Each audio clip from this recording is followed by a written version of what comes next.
Now the stage is set. Today is going to be an interesting day. I promised this last time because it seemed like a fun idea, but it's been very interesting when I was doing my research for all the things needed for today's segment. Today we're going to be reading some horror stories. Now, books, a lot like media, a lot like games actually, they're covered under copyright. It's a mechanism by which people who make the piece of art are allowed to benefit from that piece of art and actually, make a living. It means that when you create something, at least here in Canada and America, because those are the only two places that I know of, not because other places don't have copyright, but these are the only two places that I know of, you are given a guaranteed set of copyright. Horror stories? No, guys, it's my accent. No, guys, please. It's not horror stories. It's not horror stories. Horror. Spooky stories. It's spooky story day. Okay, it's spooky story day. Now, the problem with the copyright system is that it's been extended heavily, endlessly by Disney. I'm not even kidding you. Usually, copyright doesn't last very, very long. It usually is supposed to last a human lifetime, but under Disney, copyright can be extended infinitely. Because of that, public domain stories that are copyright free that I'm actually allowed to read for you and share with you are far and few between and typically come from an older time. Okay, this older time, as you may expect, has a lot of problems. Even today, in modern times, there's a lot of things that we do wrong. There's a lot of things that go bad, and there's a lot of mindsets and ideas that are painful to have to try to live through and try to, live with in the modern world. Can you imagine how it was like back in, 1890? Again, it takes roughly 110, 120, 170 years. It changes slightly between America and Canada, but roughly that many years for a story to enter public domain. To read is to place yourself in the shoes of those who have lived a different life, through a different time, in a different place. A time and a place that in many cases was often worse than the times we're in today, hard as that may be to believe. A time where the darkness of the field cast such a wide shadow that infected all others beneath it, overshadowing the light that is in every single person. The meaning of which, that darkness is evil and that good is light, belongs more in that time than it does here today. For we're all biased by the things we've encountered in life. Experience is limited to that which we know of which these authors had only known what they had known back then, and it will show in their writings that we are going to read today. Not all of these will be entirely pleasant. All of these are old, far beyond their years, and beyond that of our immediate ancestors. Yet we need not celebrate that which is cruel and unjust, merely observe it as a person looking back on the complexities of human history in written form, though veiled it may be in the form of a story. Be aware, again, that none of this reflects on us today, the people who are going to read it, and the person who is reading it, and the person who is listening to it, you and me, okay? That we are merely explorers wandering in the history of spooky literature, not horror literature. And then I wrote, P.S. blame Disney for such long copyright claims. That's what's going to happen today. Hey, Stick Thing, can I do you a favor? Why? Okay, I'm gonna tell you right now. If you ask a question, for the love of God, just include the context.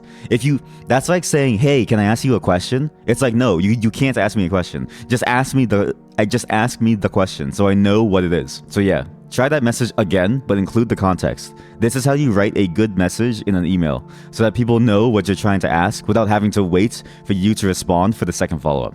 I'm not here to wait on you. I want to make that clear. These stories reflect on a very different time, okay? I tried my best to not censor, but to find stories that weren't very overt. But again, H.P. Lovecraft was a very racist man, okay? Lovecraftian horror in general is, entirely based upon his mythos. Hey, Tiny Voice, welcome. We are reading horror stories. Despite all of that, I did find some gems of his that were at least free of a lot of his biases. But again, this is the person who, how do I say this? His cat has an interesting name. H.P. Lovecraft has a cat with an interesting name. I can't say it. If I say it, I'm going to get banned, okay? That's the issue. These stories come from that time. Public domain stories, again, copyright lasts for 100 years. I tried my best to find stories that didn't have that language, but I couldn't vet everything because, again, I wanted to keep as much of the mystery of the reading as I could. And again, it's really hard. I tried to think of every single term I could control F, and I felt wrong, okay? But these are all the books that we're going to read. Hey, Stick Thing, can you do me a favor? Can you put up a 20-minute timer as I'm making a pizza? No. But You will, if you miss any of this, you can watch the VOD as well. And this VOD will be heavily cut down and it'll be put on the main channel, okay? Not on the side channel. But yes, don't worry. Even if you take 20 minutes to make a pizza, we won't even be done the first story, I don't think. So trust me, go ahead, make your pizza. You can come back anytime, take your time. Go and live life, it's okay. I just want to make it clear though, okay? We may come across some unsavory topics or some unsavory language. In general though, these were some of the things that I found that people recommended a lot online as like very, very good horror stories, even though some of the people that wrote them were kind of insano, okay? One of the progenitors of an entire cancel.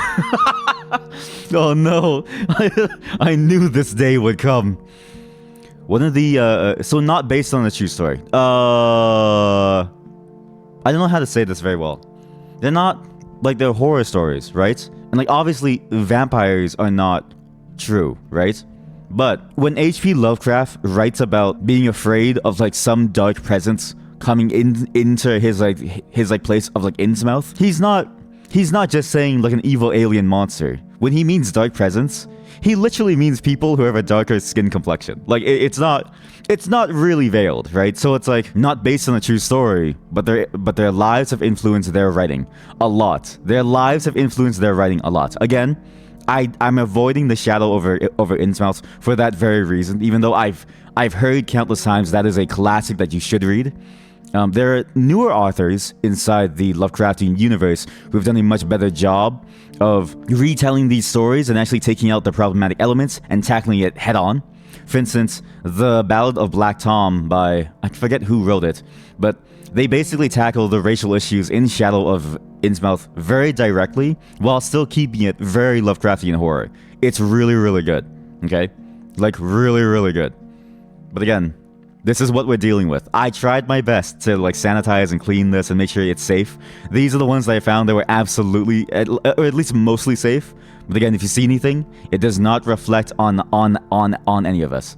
I forgot to say day 4 of being stuck. That's true. You're stuck in the stickthing.space. You're stuck in a very scary place now.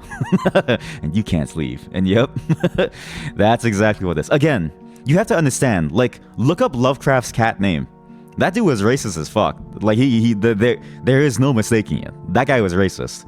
But again, what he wrote, the mythos that he created, is in so many different things. It's very hard to escape the influence that had.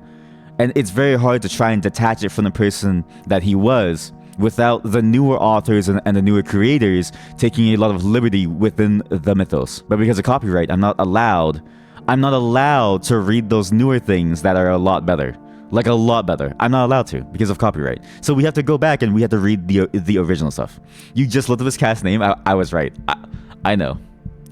Let's not point too much to it. Again, he was just a very fucked up person. Again, this is a very messed up time, okay? Again, civil rights in general is like within our lifetime, if you think about it. Within our immediate grandparents' lifetime, yeah? It's not like a very sort of like old thing to like have. We're going to be tackling a lot of unsavory things. I tried my best to make it, safe enough that we wouldn't be affected by it. But again, this is a content warning, a very huge content warning. You can step away if you want to. That's totally fine. Although the problem is that I don't know violence and graphic depictions. Is reading stuff like violent and graphic? I don't know. Drugs, intoxication, gambling. I'm gonna put every single content warning just so people know, okay? Every single content label. It's just, today is that kind of day. And we're actually gonna start off with a classic, quote unquote, from a classic, quote unquote, author. H.P. Lovecraft, as H.P. Lovecraft, as you know, is the namesake of the Lovecraftian horror genre. The idea and the mythos of Cthulhu and the eldritch old gods. Something that is a heavy theme in World of Horror. A game that I've come to enjoy very, very recently. That has been sort of a masterpiece in my mind, but has also mixed in a lot of interesting elements from Japanese horror stories and folklore. Spooky stories, from Japanese spooky stories, okay? We're gonna read The Color Out of Space from H.P. Lovecraft. As far as I could tell, this was the only story of his that did not have some racist component to it, that was at least safe enough for me to read on stream, but even then, I don't know. Again, I haven't read any of these. We're going in blind. Today, we're going to treat these as a bit of a book report, and we're going to see exactly how the horror genre started, and what exactly makes a good horror story. These are all the many classics and the things that people said very much define the genre, and that were very good to read. So we're going to start with the most risky one. Yeah, let's say yes as imagination. Wait, also, and again, if you want to read along, you can read on here, but I actually highly recommend. I forgot to pin this message. Sorry, give me 1 second. Let me pull up. Project Gutenberg. Project Gutenberg is an amazing resource for free books. I'm not saying free as in pirated books. I'm saying books that are literally free. Again, once copyright expires, this stuff is allowed to be on this site, and you're allowed to own it, copies of it, and you're allowed to read it and enjoy it on your own without having to buy a copy. You can buy a copy to, be able to like look at it better and like, maybe have like extra images or like something. But for the most part, you can find every public domain copyright free book on there. Oh, you love that one, so you know about it. You are well read. You're more well read than I am. I haven't read in months. And again, I'm gonna try my best to make this like as large as I can, but there's limitations to like how this is going to look. Okay, I really hope that this shows up, or like that at least you can kind of like see it, if that makes sense. Godspeed to us, because again, this is also my first time using this one particular reader. I usually use the readers on like my phone, so I don't know the hotkeys actually. So wait, so P is previous and next. Okay, this is The Color Out of Space by H.P. Lovecraft. Try not to be cancel challenged. Good luck stick thing. No. Again, history is very different from... let me preface this by saying one more thing. History is very different from saying it with intent today, right? History is an artifact of time. You can't change it. Though technically, the winner of a war can rewrite history, right? By basically saying, oh yeah, these things didn't like happen. But true history, you cannot escape. It is there as a part of time. This does not reflect on us. I'm not going to say the words if they show up, obviously. But again, it's very different from saying it with intent. So again, I do want to emphasize here, this is all just us reading back into the history of horror history. The Color Out of Space by H.P. Lovecraft. And again, some of these are collected in like anthologies or like collections of short stories, so we may need some time to find them. The project, and again, this ebook is like useful, okay? Thankfully, Canada's copyright laws are very similar to America's. Actually, Canada's copyright laws are even more lenient, so if it's fine in the US, it's fine for me. So hey, thanks, America. The Color Out of Space. Here is a totally different story that we can highly recommend to you. Wait, we could wrap... Wait, no, this is just them! The transcriber! God damn it. Stop it, guys. Why do you do this at the beginning of every story? I don't care about you, the editor. I don't care about the editor who made this, even though you did a great job. It's fantastic. I care about the book. Aha! West of Arkham, the hills rise wild, and there are valleys with deep woods that no axe has ever cut. There are dark and narrow glens where the trees slope fantastically, where thin brooklets trickle without ever having caught the glint of sunlight. On the gentlest slopes there are farms, ancient and rocky, with squat, moss-coated cottages, brooding eternally over New England secrets in the lay of great ledges. But these are all vacant now, the wide chimneys crumbling, and the shingled sides bulging perilously beneath low gambrel roofs. Again, what I knew about H.P. Lovecraft is that he loves to wax poetical. He loves to wax poetical about anything. So be warned, today is going to be a much more resin sleeper stream, okay? Book seems like a book. It is a book. Although one thing that I do want to add before we continue, how do you highlight? Not that I expected to like highlight from my voice, but I remember, for instance, Kindle allows you to highlight with your finger as you read, which is like very handy, very handy. I can't highlight as I read. Oh, I can. Can I act out the story, please? No, that's how I get canceled. That's how I get canceled. No, I can't do that, guys. No, I'm not gonna act it out. That's how I get canceled. The old folk have gone away, Wait. I know what to do. I'm a genius. Wait. I am not acting out. How am I gonna act it out? It's gonna be impossible. There. Yeah. The old folk have gone away. The foreigners do not like to live there. French Canadians have tried it. Italians have tried it, and the Poles have come and departed. It is not because of anything that can be seen or heard or handled, but because of something that is imagined. The place is not good for imagination and does not bring restful dreams at night. It must be this which keeps the foreigners away. Again, now you start to see and you start to understand, and you start to see the biases that H.P. Lovecraft held. For old Amy Pierce has never told them of anything he recalls from the strange days. Ami, whose head has been a little queer for years, is the only one who still remains wherever talks of the strange days. And he dares to do this because his house is so near the open fields and the traveled roads around Arkham. Draw hands. Fine, you want a hand stream? Yeah, I'll do it. If I was planning, okay, to be fair, I was planning to print these out and like show you guys. The problem is that this ink is expensive and like ink is proprietary, and I don't know why. There was once a road over the hills and through the valleys that ran straight where the blasted heath is now. But people ceased to use it, and a new road was laid curving far toward the south. Traces of the old one can still be found amidst the weeds of a returning wilderness, and some of them will doubtless linger even when half the hollows are flooded for the new reservoir. Then the dark woods will be cut down, and the blasted heath will slumber far below blue waters, whose surface will mirror the sky and ripple in the sun. And the seekers of the strange days will be one with the deep secrets, one with the hidden lore of old ocean and all the mystery of primal earth. When they went into the hills and vales to survey for the new reservoir, they told me the place was evil. They told me this was an Arkham, and because that is a very old town full of witch legends, I thought the evil must be something which grandmothers had whispered to children through centuries. The name Blasted Heath seemed to be very odd and theatrical, and I wondered how it had come into the folklore of a Puritan people. Then I saw that dark westward tangle of glens and slopes for myself, and ceased to wonder at anything besides its own elder mystery. It was morning when I saw it, but shadow lurked always there. The trees grew too thickly, and their trunks were too big for any healthy New England wood. There was too much silence in the dim alleys between them. The floor was too soft with the dank moss and mattings of infinite years of decay. Dang, money has struck again. I need to actually close my lights. BRB.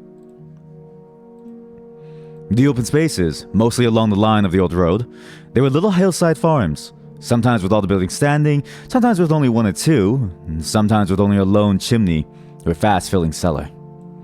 Weeds and briars reigned, and furtive, wild things rustled in the undergrowth. Upon everything was a haze of restlessness and oppression, a touch of the unreal and grotesque, as if some vital element of perspective or chiaroscuro were awry. What in God's name does that mean? Chiaroscuro. The treatment of light and shade in drawing and painting. That is... I've never seen that word in my entire life, but hey, that's how it usually goes. Oh, wrong one, sorry.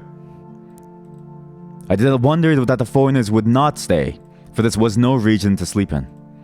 It was too much like a landscape of Salvatore Rosa, too much like some forbidden woodcut in a tale of terror. But even all this was not so bad as the blasted heath. I knew it the moment I came upon at the bottom of a spacious valley, for no other name could fit such thing, or anything fit such a name. It was as if the poet had coined the phrase from having seen this one particular region. It must, I thought as I viewed it, be the outcome of a fire. But why had nothing new ever grown of those 5 acres of grey desolation that sprawled open to the sky like a great spot eaten by acid in the woods and fields? It lay largely to the north of the ancient road line, but encroached a little on the other side. I felt an odd reluctance about approaching, and did so at last only because my business took me through and past it. There was no vegetation of any kind on that broad expanse, but only a fine grey dust or ash which no wind seemed ever to blow about. The trees near it were sickly and stunted. Many dead trunks stood or lay rotting at the rim. As I walked hurriedly by, I saw the tumbled bricks and stones of an old chimney and cellar on my right, and the yawning black maw of an abandoned well whose stagnant vapors played strange tricks with the hues of the sunlight. Even though the long, dark woodland climb beyond seemed welcome in contrast, and I marveled no more at the frightened whispers of Arkham people. There had been no house or ruin near. Even in the old days, the place must have been lonely and remote. At twilight, dreading to repass that ominous spot, I walked circuitously back to the town by the curving road on the south. Why is the top line cut off? Because layout. So for context, when you lay out books, this is the most fascinating part about laying out books. The hard part about laying out books is that when you write like a long paragraph, right? You don't want to like nobody writes a story to fit on a page. If that makes sense. Story writers don't write essays, they write stories. Essays, when they're written, will generally try to fit onto certain pages or like certain paragraph formats in order to make it more digestible because they have a point to get across, right? A story doesn't follow any of those rules. Typically a story is just there to just tell something, right? It doesn't matter how it tells it. And so the reason why it's cut off at the top is because it's a continuation of the last page. When you're printing, actually, one of the things that they ask you, one of the things that you have to negotiate in the first place is what size is the font, what font do you use, how many pages are you going to have, and what size of paper are you going to use. Non-standard paper sizes for books get very, very expensive very, very quickly. The more ink you use, obviously the more words you write, the more costly it is as well. It also poses a challenge when you're trying to make covers and stuff as well, which is going to be very painful. Like if you're trying to make covers for books and stuff, or you're trying to make do binding for it, you really only have a set number of sizes that you can go for. And even the format of the book, whether it's hardcover, paper cover, soft cover, changes depending on the size of your book. Too small, and there's no way you can do a hardcover without shelling out for a very expensive press, right? You're basically stuck with a soft cover, like a paperback cover. So in general, this is sort of why it was done like this. I imagine this is how it was actually when it was printed as well. Because again, for context, you go to the very beginning, you may notice some very interesting things. This is a September edition, 25 cents. This is the actual cost of it, of the Amazing Stories collection. This collection, basically, it's just a collection of stories that I have. Oh, you mean why is it cut off at the top here? Because I miscropped it. That's what you meant. My bad. I thought you were just memeing me, but no, you weren't memeing me at all. You were hey, why is it cropped out at the top like that, sir streamer? Yes, I understand you. Yes. My bad. I didn't mean to get into a whole diatribe about what is printing. Sorry, I didn't realize that's what you meant. But hey, thanks for letting me know. And you know what? It means that I can make this even larger now. Ta-da! Thank you. I appreciate that. This got me wondering, am I registered? What does that mean? Registered what? What? Oh god, sorry, we have to find the actual page. Oh god. Where was I? Sorry, give me a moment. It must be the start of the video to be dark on fire. Ah, here we go. I think we were... where were we? Wait, sorry, I'm trying to find where I was. Oh god. Suicides and the demand on the floor, six off. Man, no, this was past this. Eating assholes people of last year was meant by different strange days. No vegetation of any kind. There's a water hurter, but can you please register, sir? Those are the rules. Oh yeah! You're right, fine, I'll register.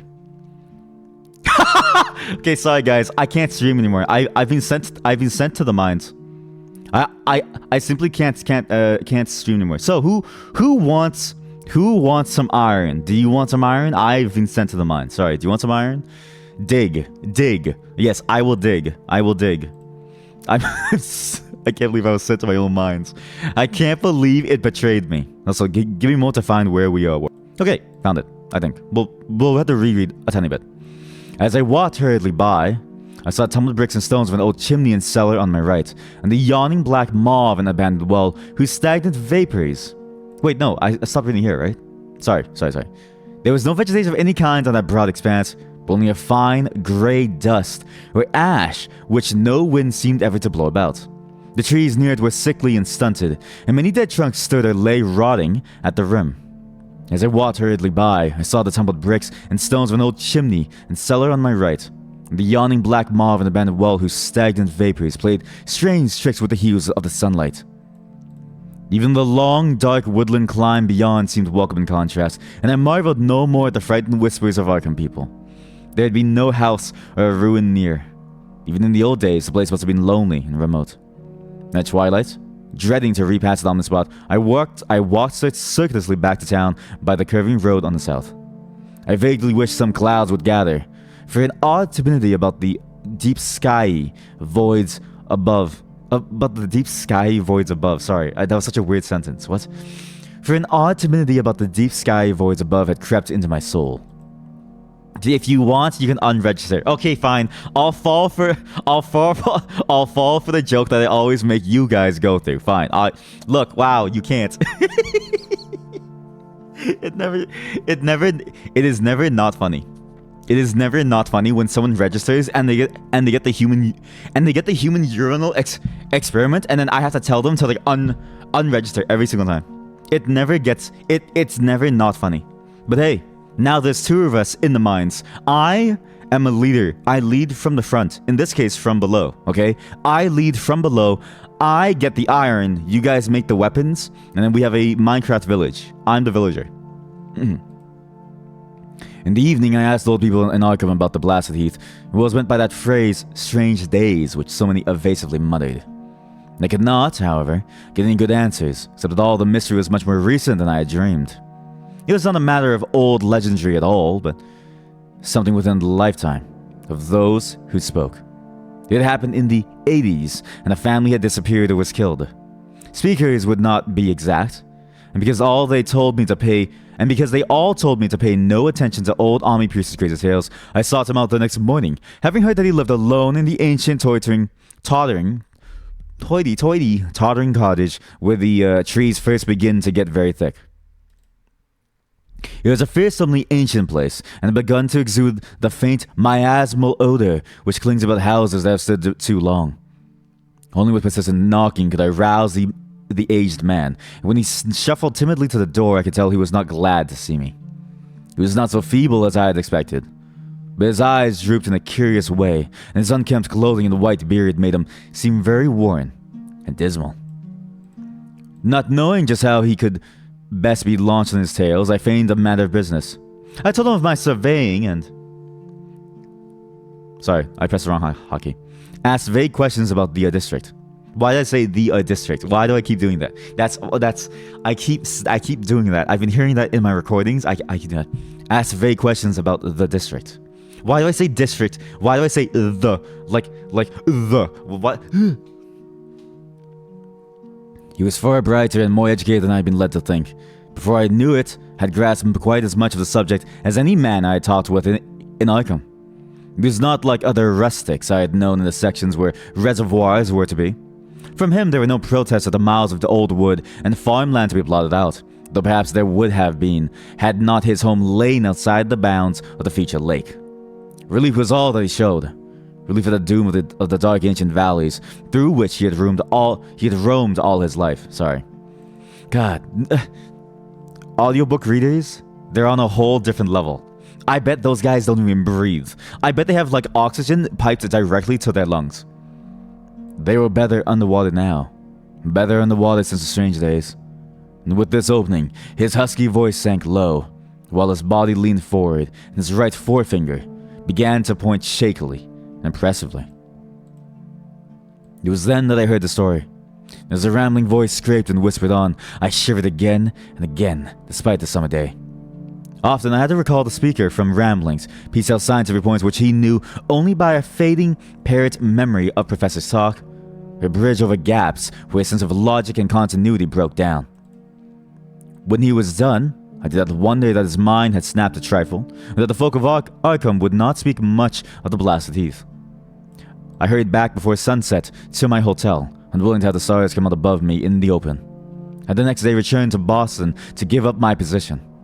I could not go into that dim chaos of Old Forest and Slope again, or face another time that grey blasted heath where the black well yawned deep beside the tumbled bricks and stones. The reservoir... The reservoir? Ooh! The reservoir will soon be built now, and all those elder seekers will lie safe forever on the watery fathoms.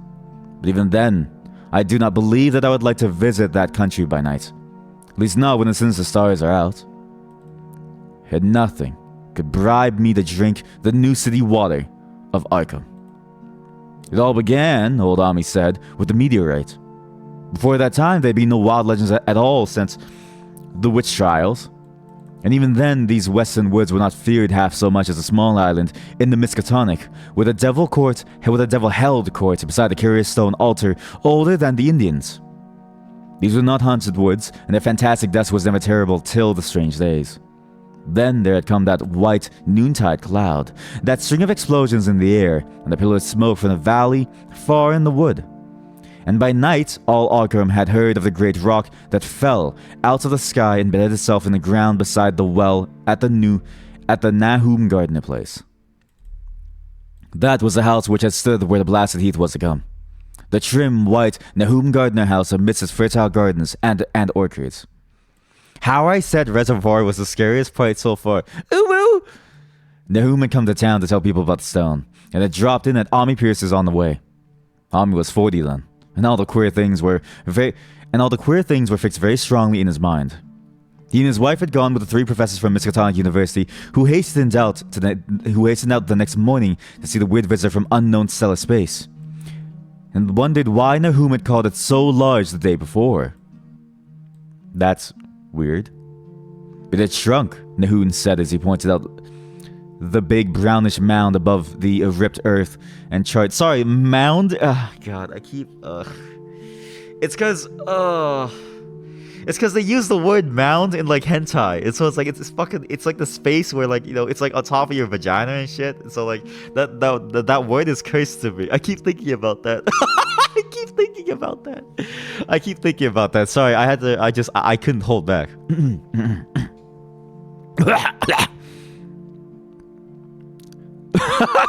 I'm saying this with respect. Never do that again, please. A D colon face. That shrunk, Nahum said as he pointed out the big brownish mound above the ripped earth and charred grass near the archaic well swept in his front yard. But the wise man answered that stones do not shrink. So wise, my good man. Wise men, what do stones not do? They do not shrink. Wise as you are. What about rain damage? Its heat lingered persistently, and Nahum declared it had glowed faintly in the night. The professor, sorry, I keep stuttering and my mouth is like full of spit. The professor tried it with a geologist's hammer and found it was oddly soft. It was, in truth, so soft as to be almost plastic, and it gouged rather than chipped the specimen to take back to the college for testing. They took it in an old pail, borrowed from Nahum's kitchen, for even the small piece refused to grow cool. On the trip back, they stopped at Ami's to rest and seemed thoughtful. Mrs. Pierce remarked that the fragment was growing smaller and burning the bottom of the pail.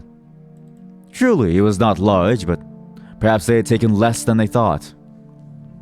3 inches? Why, that's massive. That's all you really need. Sorry, I'm fixing my chair, sorry. The day after that, all this was in June of 1982 is what they mean. Because it's hard to see that on screen. I can see that, sorry. The professors had trooped out again in a great excitement. As they passed Ami's, they told him what queer things the specimen had done, and how it had faded wholly away when they put it in a glass beaker. The beaker had gone too, and the wise men taught the strange stone's affinity for silicon. It acted quite... silicon? What? Welcome to the mines. Oh, that's actually funny. Welcome to the mines. Hey, but now we have 3 miners. Where, guys, at this rate, we can actually make iron tools fast enough. At this rate. It acted quite unbelievably in that well-ordered laboratory, doing nothing at all, showing no occluded gases when heated on charcoal, being wholly negative in the borax bead, and soon proving itself absolutely non-volatile. Absolutely brilliant. Absolutely brilliant. And soon proving itself absolutely non-volatile at any producible temperature. including that of the oxyhydrogen blowpipe. Don't laugh. Don't laugh. Blowpipe is a real tool. Don't laugh. Don't laugh. Don't laugh. You're an adult, so the words blow and pipe are not meant to be funny. Don't laugh. You're an adult. You're mature. On an anvil, it appeared highly malleable. In the dark, its luminosity was very marked. Suddenly refusing to grow cool, it soon had the college in a state of real excitement. And when upon heating before the spectroscope, it displayed shining bands, unlike any known colors of the normal spectrum. There was much breathless talk of new elements, bizarre optical properties, and other things which most men of science are wont to say when faced by the unknown. Whoa, we have 3 minors. Got me? What? No, what I mean, look, I didn't mean minors like, children. I meant, oh god, hey, audiobook readers, I don't mean minors as in children. I mean, you've been sent to the mines. You're mining for rock, right? You're not children. You're adults here. Hot as it was, they tested in a crucible with all the proper reagents. Water did nothing. Hydrochloric acid was the same. Nitric acid and even aqua regia merely hissed and spattered against his torrid invulnerability. Ami had difficulty in recalling all these things, but recognized some solvents as I mentioned them in the usual order of use. There were ammonia and caustic soda, alcohol and ether, nauseous carbon disulfide, and a dozen others. But although the weight grew steadily less as time passed, and the fragments seemed to be slightly cooling, there was no change in the solvents to show that they had attacked the substance at all. It was a metal, though, beyond a doubt. It was magnetic, for one thing. Sorry, I'm just so gassy. And after it's immersed in the acid solvents, there seemed to be faint traces of the... Do I look like I know what a Widmanstatin is? Of the Widmanstatin figures found on meteoric iron. But the cooling had grown very considerable. The testing was carried on in glass. It was in a glass beaker that they left all the chips made of the original fragment during the work. The next morning, both chips and beaker were gone without trace, and only a chart marked Why do I use R as a W? There's a reason why there's a W and not an R. This is an R. Warm.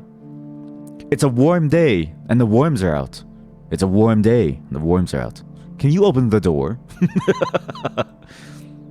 Next morning, both chips and beaker were gone without a trace, and only a charred spot marked the place on the wooden shelf where they had been. All this the professors told Ami as they paused at his door. Once more he went with them to see the stony messenger from the stars, though this time his wife did not accompany him. He had now most certainly shrunk, and even the sober professors could not doubt the truth of what they saw. All around the dwindling brown lump near the well was a vacant space, except where the earth had been caved in.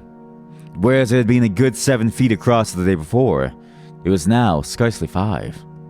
It was still hot, and the sages studied the surface curiously as they detached another and larger piece with a hammer and chisel. They gouged deeply this time, and as they pried away the smaller mass, they saw that the core of the thing was not quite homogeneous. This is fluorine uranium nitrogen, also known as fun. Okay, SpongeBob.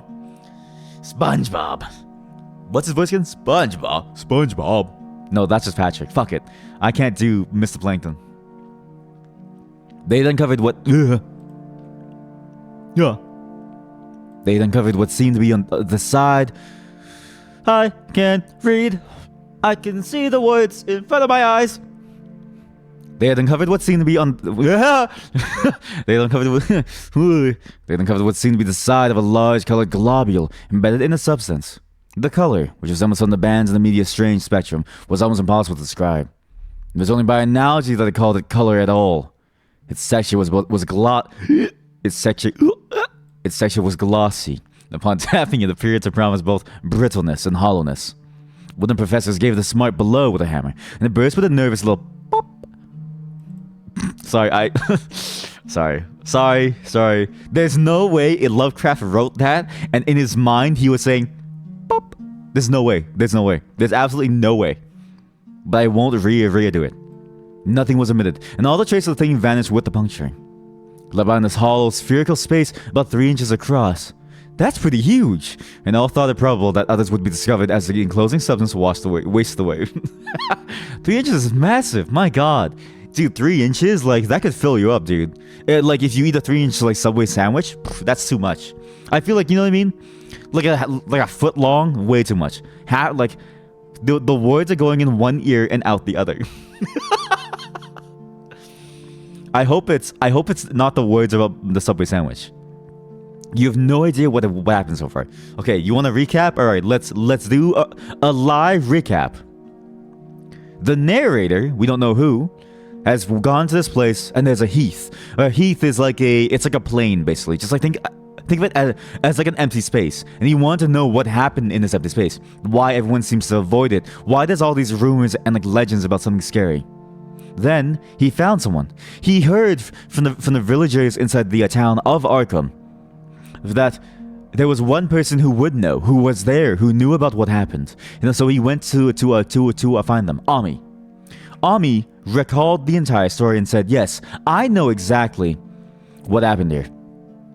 And we're now recalling the beginning of why this place became such an empty, dead plain, just a flat land of like nothingness. A meteor had fallen, and they wanted to figure out what was going on inside the meteor. The problem, again, and I understand why it's been going out one ear, it's not because of you, it's because H.P. Lovecraft was well known for waxing poetical. It's a bit like the whole thing of like how a lot of writers write like women. The boobs become the boobs boobed boobily, right? It's like too much description for something that is almost mundane. So how many followers do you need to have Twitch redeems with points? Okay, wait, so let's talk shop. Okay, let's just talk shop.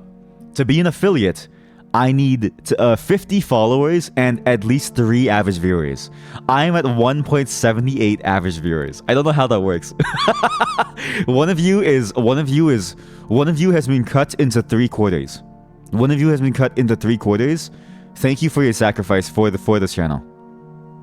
Until we get 3 consistent viewers on every single stream, we will not hit affiliate, even though I have the followers. And so we will not get points yet.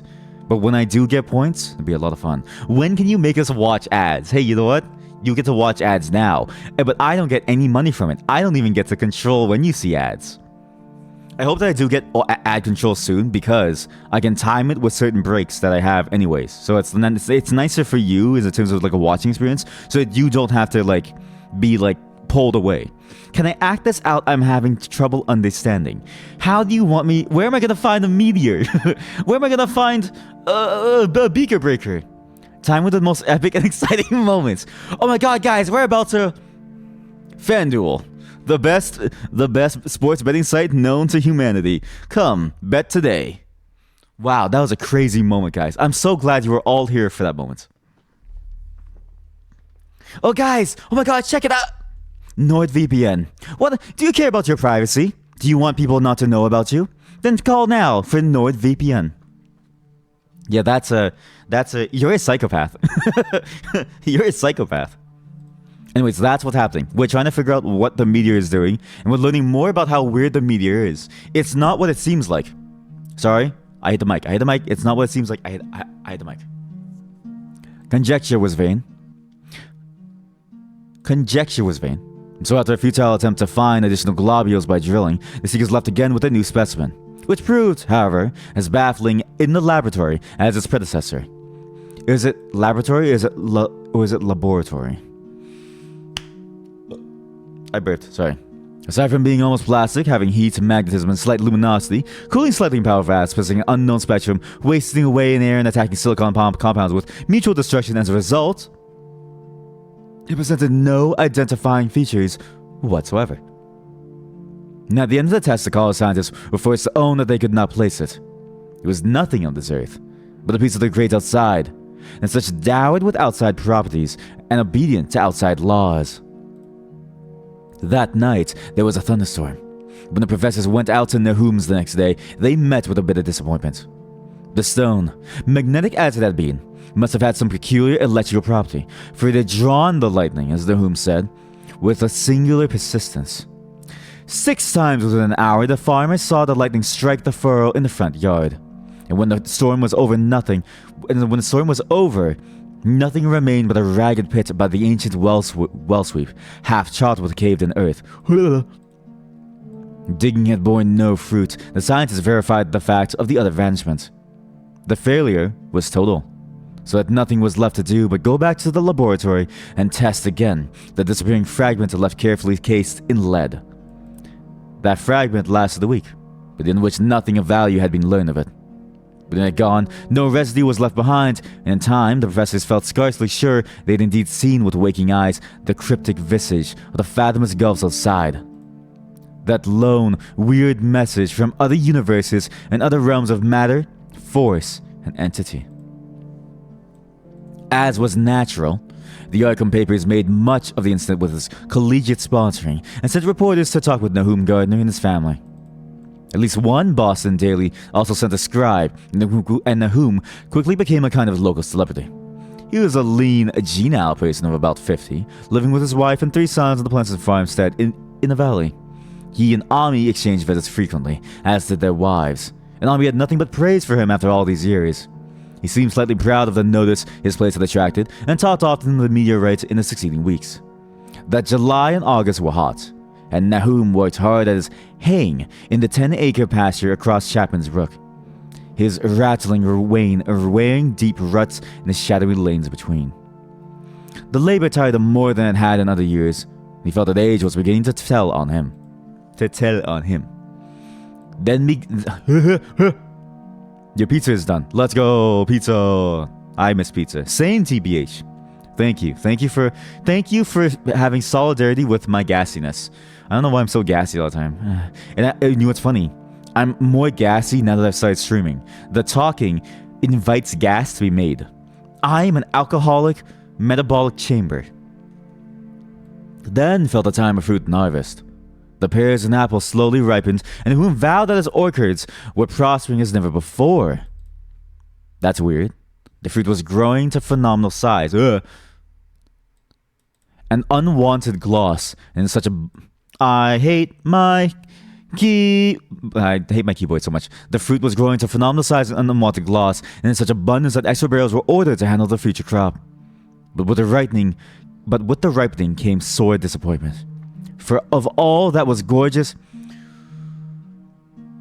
I can read. I can see words. I see the words! I can't read them! Okay, if anyone was sleeping, I'm so sorry. If anyone was sleeping, I'm so sorry. I'm so sorry. I promise I will never scream again. This is all a test. This is all a test for a future segment that I plan to do for more reading of books that I may be able to read. Still waiting on confirmation.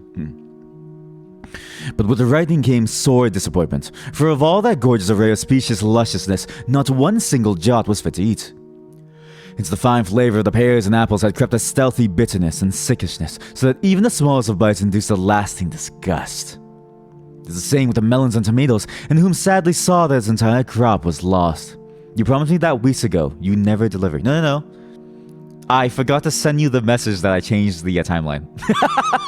I forgot to send you the message that I'm changing a timeline. And that actually I can only play that later. But yes, later we'll be playing something interesting. When's the next mukbang? Glad you asked.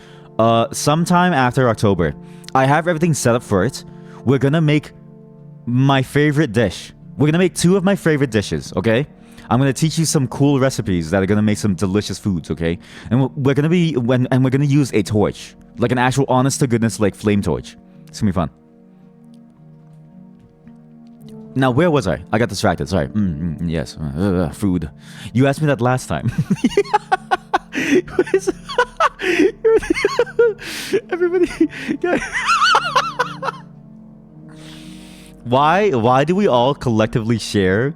Why do we all collectively share short-term memory loss, hey? Chat, why do we all have short-term memory loss, hey? It doesn't make any sense. It doesn't make any sense. As if there's something infecting our minds. Quick to connect events, he declared that the meteorite had poisoned the soil and thanked heaven that most of the other crops were in the upland lots along the road. So what do we know so far? The meteor is not necessarily normal, and it's definitely causing something strange to happen to everything that has grown from that land. Poisonous, not of this world.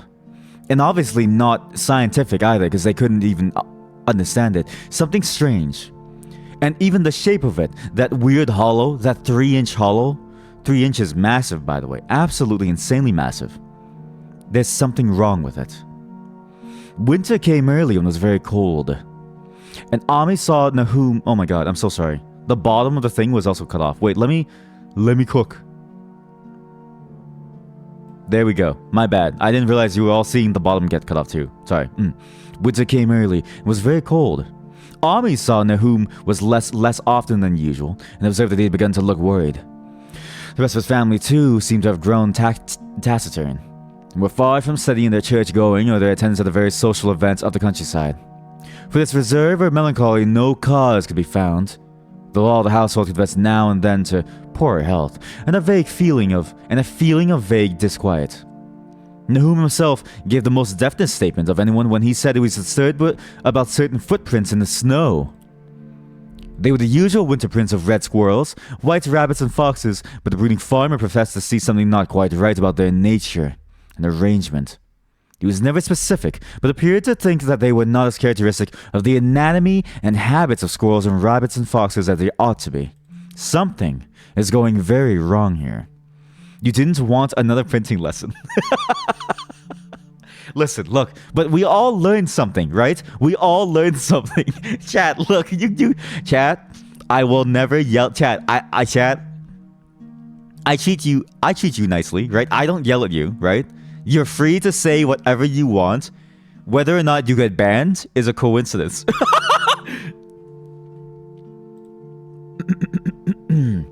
He was never specific, but appeared to think that they were not as characteristic of the anatomy and habits of squirrels. Okay, I read that. Ami listened without interest to this talk until one night when he drove past Nahum's house on his sleigh on the way back from Clark's Corners. There had been a moon, and a rabbit had run across the road. The leaps of the rabbit were longer than either Ami or his horse liked. The latter, indeed, had almost run away when brought up by a firm rein. Thereafter, Ami gave Nahum's tales more respect and wondered why the gardener dogs seemed so cowed and quivering every morning. They had, it developed, nearly lost the spirit to bark. In February, the McGregor boys from Meadow Hill were out shooting woodchucks, and not far from the gardener place bagged a very peculiar specimen. The proportions of his body seemed slightly altered in a queer way impossible to describe, while its face had taken on an expression which no one ever saw in a woodchuck before. The boys were genuinely frightened, and threw the thing away at once, so that only their grotesque tales of it ever reached the people of the countryside. But the shying of horses near Nahum's house had now become an acknowledged thing, and all the basis for his cycle of whispered legend was fast taking form. Chocolate chip mint, did you know that stick thing works in the mines better than the urinals?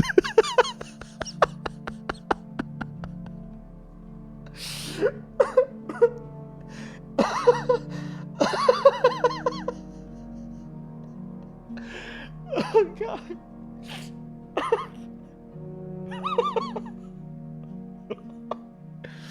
I forgot that you're in the urinal experiment. I forgot that you're in the human urinal experiment. How's it feel? Better swallow.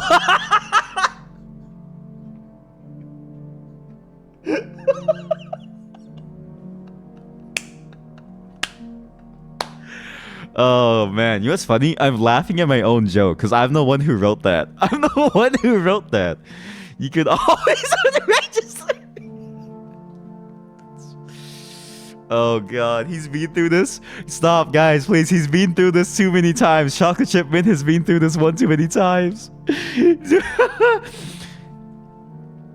You're in the urinals a lot, don't worry.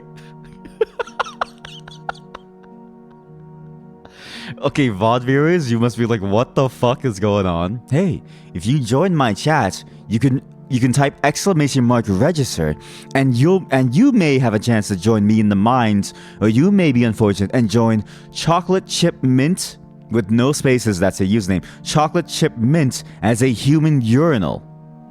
As a human urinal. Yep. Yeah. The people vowed that the snow melted faster around Nahum's than it did anywhere else, and early in March there was an odd discussion in Potter's general store at Clark's Corners. Stephen Rice had... Would you say that is... Would you pronounce that Stephen, or would you pronounce that Stephen? Steph Rice had driven past gardeners in the morning and had noticed the skunk cabbages coming up through the mud by the woods across the road. Never were things of such size seen before. They held strange colors that could not be put into any words. Their shapes were monstrous, and the horse had snorted at an odor which struck Stephen as wholly unprecedented.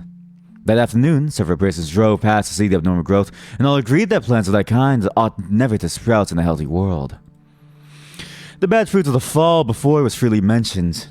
It went from mouth to mouth that there was poison in Nahum's ground. Of course, it was a meteorite. Remembering how strange the men from the college had found that stone to be, several farmers spoke about the matter to them. You would pronounce it as... Okay.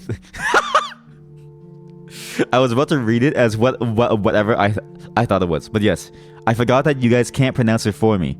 Okay, all of you, upload a video of you pronouncing that, and then don't show anything about you, because I don't want to know you. And then tell me how you would pronounce it too. Comment below how you would pronounce the word Steven. Wait. Tiny voice. Did you register? If you haven't registered, you must follow the rules. Everybody must register. And I have written every single one down. I've written where everyone goes, because I'm going to update that soon to be sent to a server so that we can all look at whoever is where. And we can watch you guys working in your jobs. Oh, God. One day, they paid Nahum a visit. But having no love of wild tales and folklore, were very conservative in what they inferred. The plants were certainly odd, but all skunk cabbages are more or less odd in shape than you. Perhaps some mineral element from the stone had entered the soil, but it would soon be washed away. And as for the footprints of frightened horses, of course this was mere country talk, which such a phenomenon as the aerolite would be certain to start. There was really nothing for serious men to do in cases of wild gossip, for superstitious rustics will say and believe anything. And so, all through the strange days, the professor stayed away in contempt. Only one of them, when given 2 files of dust for analysis in a police job over a year and a half later, recalled that the queer color of that skunk cabbage had been very like one of the anomalous bands of light shown by that meteor fragment in the college spectroscope, and like the brittle globule found embedded in the stone from the abyss. The samples in this analysis case gave the same odd bands at first, though later they lost the property. You're gonna love watching me work in the mines. You know what's so... It's gonna be the funniest thing ever. Because all of you are just gonna be like generic characters in like this thing. And you're just gonna see me, the person on stream, at the bottom of the totem pole. Well, not the bottom, sorry. Some of us are in a deeper hell than the mines themselves. Anyways, I have to go take a piss. Open up, buddy. The trees budded prematurely around Nahum's, and at night they swayed ominously in the wind. Nahum's second son, Thaddeus, a lad of 15. That is such a sick name, Thaddeus. A lad of 15. That is a really cool name. And even just the way you say it, Thaddeus. A lad of 15. Swore that they swayed also when there was no wind. But even the gossips would not credit this. Certainly, however, restlessness was in the air. The entire Gardner family developed the habit of stealthy listening, though not for any sound which they could consciously name. The listening was, indeed, rather a product of moments when consciousness seemed to have to slip away. I can read words. Unfortunately, such moments increased week by week until it became common speech that something was wrong with all Nahum's folks. When the early saxifrage... What saxifrage came? What is a saxifrage? Saxifrage. That's a flower? Oh, I lost my place. When the early saxifrage came out, stop saying come. When the early saxifrage came out, it had another strange color. Not quite like that of the skunk cabbage, but plainly related and equally unknown to anyone who saw it. Nahum took some blossoms to Arkham and showed them to the editor of the Gazette, but that dignitary did no more than read a humorous article about them. In which the dark fears of rustics were held up to polite ridicule. It was a mistake of Nahum's to tell a stolid city man about the way the great, overgrown, morning-cloaked butterflies behaved in connection with these saxifrages. April brought a kind of madness to the country folk, and began that disuse of the road past Nahum's which led to its ultimate abandonment. It was next the vegetation. All the orchard trees blossomed forth in strange colors, and through the stony soil of the yard and adjacent pasturage, there sprang up a bizarre growth which only a botanist could connect with the proper flora of the region. Color Out of Space. Indeed, Color Out of Space. Welcome, welcome. Welcome back, Rage That Life. We are reading some Color Out of Space, a H.P. Lovecraft novel. No sane, wholesome colors were anywhere to be seen except in the green grass and leafage, but everywhere were those hectic and prismatic variants of some diseased, underlying primary tone without a place among the known tints of earth. The Dutchman's breeches became a thing of sinister menace, and the bloodroots grew insolent in their chromatic perversion. Ami and the gardeners thought that most of the colors had a sort of haunting familiarity, decided that they reminded one of the brittle globule in the meteor. Nahum plowed. Oh god. I'm ruined by I'm ruined by hentai and like adult fan fiction and shit like that, dude. Plowed?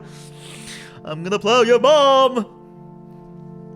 Nahum plowed and sowed the 10-acre mother. Nahum plowed and sowed the 10-acre pasture and the upland lot, but did nothing with the land around the house. He knew it'd be of no use, and hoped that the summer's strange growths would draw all the poison from the soil. Damn, how much do I consume? I didn't consume anything. He was prepared for almost anything now, and had grown used to the sense of something near him waiting to be heard. 3 inches is all I can take. 3 inches is all I can take. 3 inches is massive. That's a huge Subway sandwich. The shunning of his house by neighbors told on him, of course, but it told on his wife more. The boys were better off being at school each day, but they could not help being frightened by the gossip. Thaddeus, an especially sensitive youth, suffered the most. Type register to find out. Do register. Again, register does not register you for anything. I need to change the name of it so that people don't think I'm like trying to steal your information. I need to change it. It's not trying to steal your information, but it is funny. Register and hope you get a lucky roll. And I promise you, it is actually random. It is actually random. I do not predefine the answers. It is random what you get. Don't blame me for what you get. In May, the insects came, and Nahum's place became a nightmare of buzzing and crawling. Oh, you volunteered to reclaim Shiver Island. Good job. Yes, input credit card info too, please. Yes, and the 3 numbers on the back of your card. You actually got the best one. You're only sent to fight You're sent to fight anthropomorphic dogs, Shiba Inus, vicious animals. Good luck. Godspeed. Yeah, I see your Excel spread. You're not fooling anyone. Looks like you're going even lower now. I hope you enjoyed being a human urinal, because hey, at least people can't poop in those. I guess you now have to go I guess you're now a toilet. See you all later. Gotta catch my boat. Don't worry. The boat has a Wi-Fi access. You can watch the stream on the boat off the war. D-face. D:face. It should have been me, not him. Listen, look. Sometimes we're lucky, sometimes we're not, okay? That's just how it goes, okay? But at least we can reuse his body as organs for Stickshire. At least. 07. 07.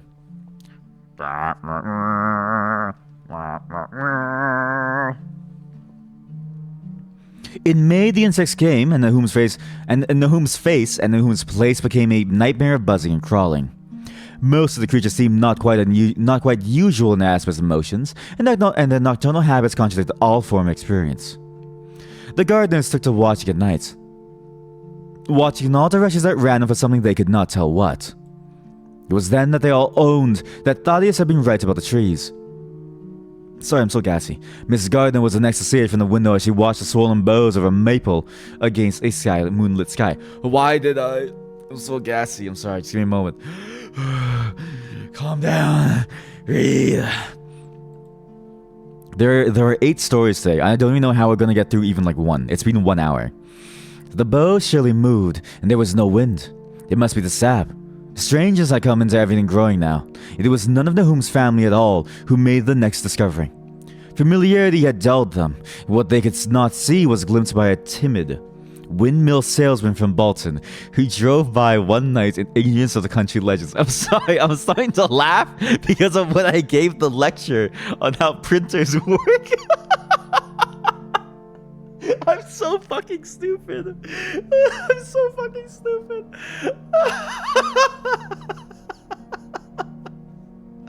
It was an honest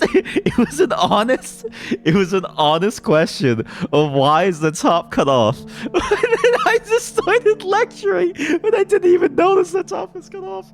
I'm so fucking stupid. Sick thing, did you know hummingbirds are the only birds that can fly backwards? I did. They're the only ones that hover like a helicopter, actually.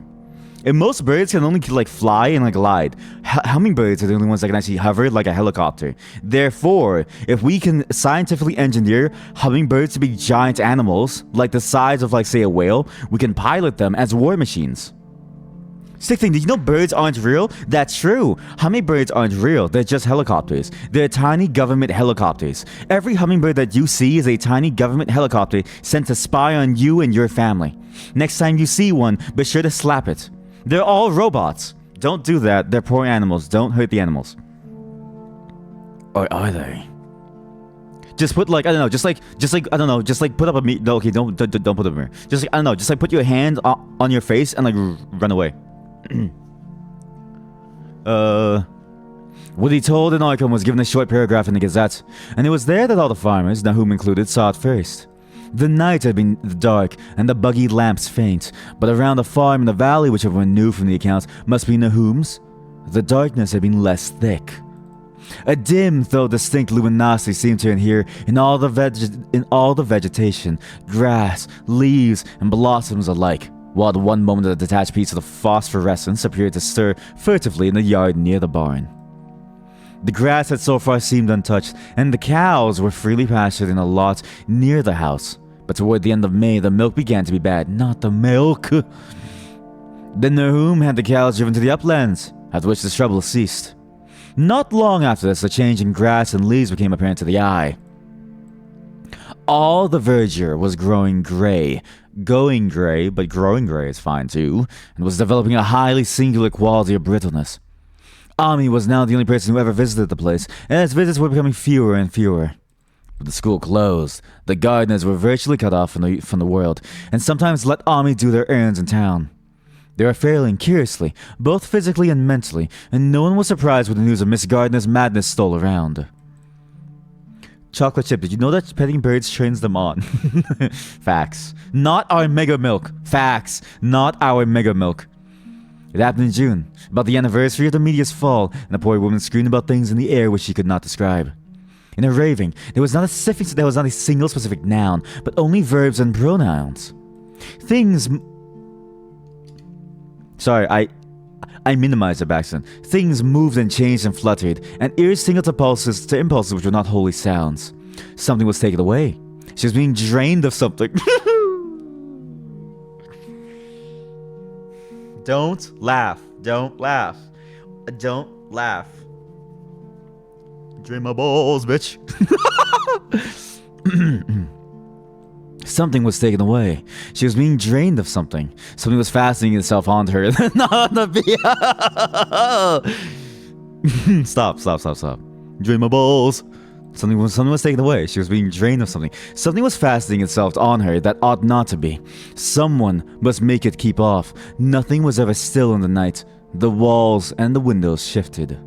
Nahum did not send her to the country asylum, but let her wander about the house as long as she was harmless to herself and others. Even when her expression changed, he did nothing. But when the boys grew afraid of her, and Thaddeus nearly fainted at the way she made faces at him. I thought that said feces, sorry. I was like, she's made feces at him? He decided to keep her locked in the attic. Oh my god. By July, she had ceased to speak, and crawled on all fours. Before that month was over, Nahum got the mad notion that she was slightly luminous in the dark, as he now clearly saw was the case with the nearby vegetation. Jesus Christ. Stick thing, whenever you're about to laugh, just slap yourself across the face. Trust me, it just works for me. Also, thank you. You're the only person who calls me Stick Thing and not V Stick Thing. I want to remind people, the V is because somebody else has the name Stick Thing on Twitch and never streams. And I bet they're not even on on any channel. I bet they're just AFK, living their own lives. I bet they've outgrown Twitch. The V is just there because I needed something to have a unique name. Thank you. Appreciate that. +1. That's +2. That's +2 mod points. The mod points aren't real, by the way. It was a little before this that the horses had stampeded. Something had aroused them in the night.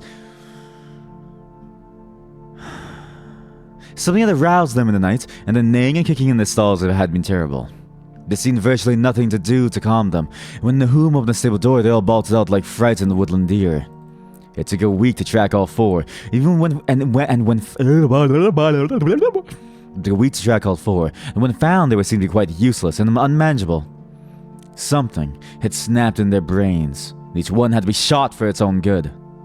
Nahum borrowed the horse from Ami for his haying, but found it would not approach the barn. It shied, balked, and whinnied. In the end, he could do nothing but drive it into the yard, while the men used their own strength to get the heavy wagon near enough to the hay loft for convenient pitching. And all the while, the vegetation was turning gray and brittle. Even the flowers whose hues had been so strange were graying now, and the fruit was coming out gray and dwarfed and tasteless. The asters and goldenrod bloomed gray and distorted, and the roses and zinnias and hollyhocks in the front yard were such blasphemous-looking things that Nahum's oldest boy Zenas cut them down. The strangely puffed insects died about that time, even the bees that had left their hives and had then taken to the woods. By September, all the vegetation was fast crumbling to a grayish powder, and Nahum feared that the trees would die before the poison was out of the soil. His wife now had spells of terrific screaming, and he and the boys were in a constant state of nervous tension. They shunned people now, and when school opened, the boys did not go. It was Ami, in one of his rare visits, who first realized that the well water was no longer good. It had an evil taste that was not exactly fetid, nor exactly salty, and Ami advised his friend to dig another well on higher ground to use so the soil was good again. Nahum, however, ignored the warning, for he had by that time become callous to strange and unpleasant things. He and the boys continued to use... Why did I pronounce the boys so heavily? He and the boys continued to use the tainted supply, drinking as listlessly and mechanically as they ate their meager and ill-cooked meals, and did their thankless and monotonous chores through the aimless days. There was something of stolid resignation about them, as if they walked half in another world between the lines of nameless guards to a certain and familiar doom.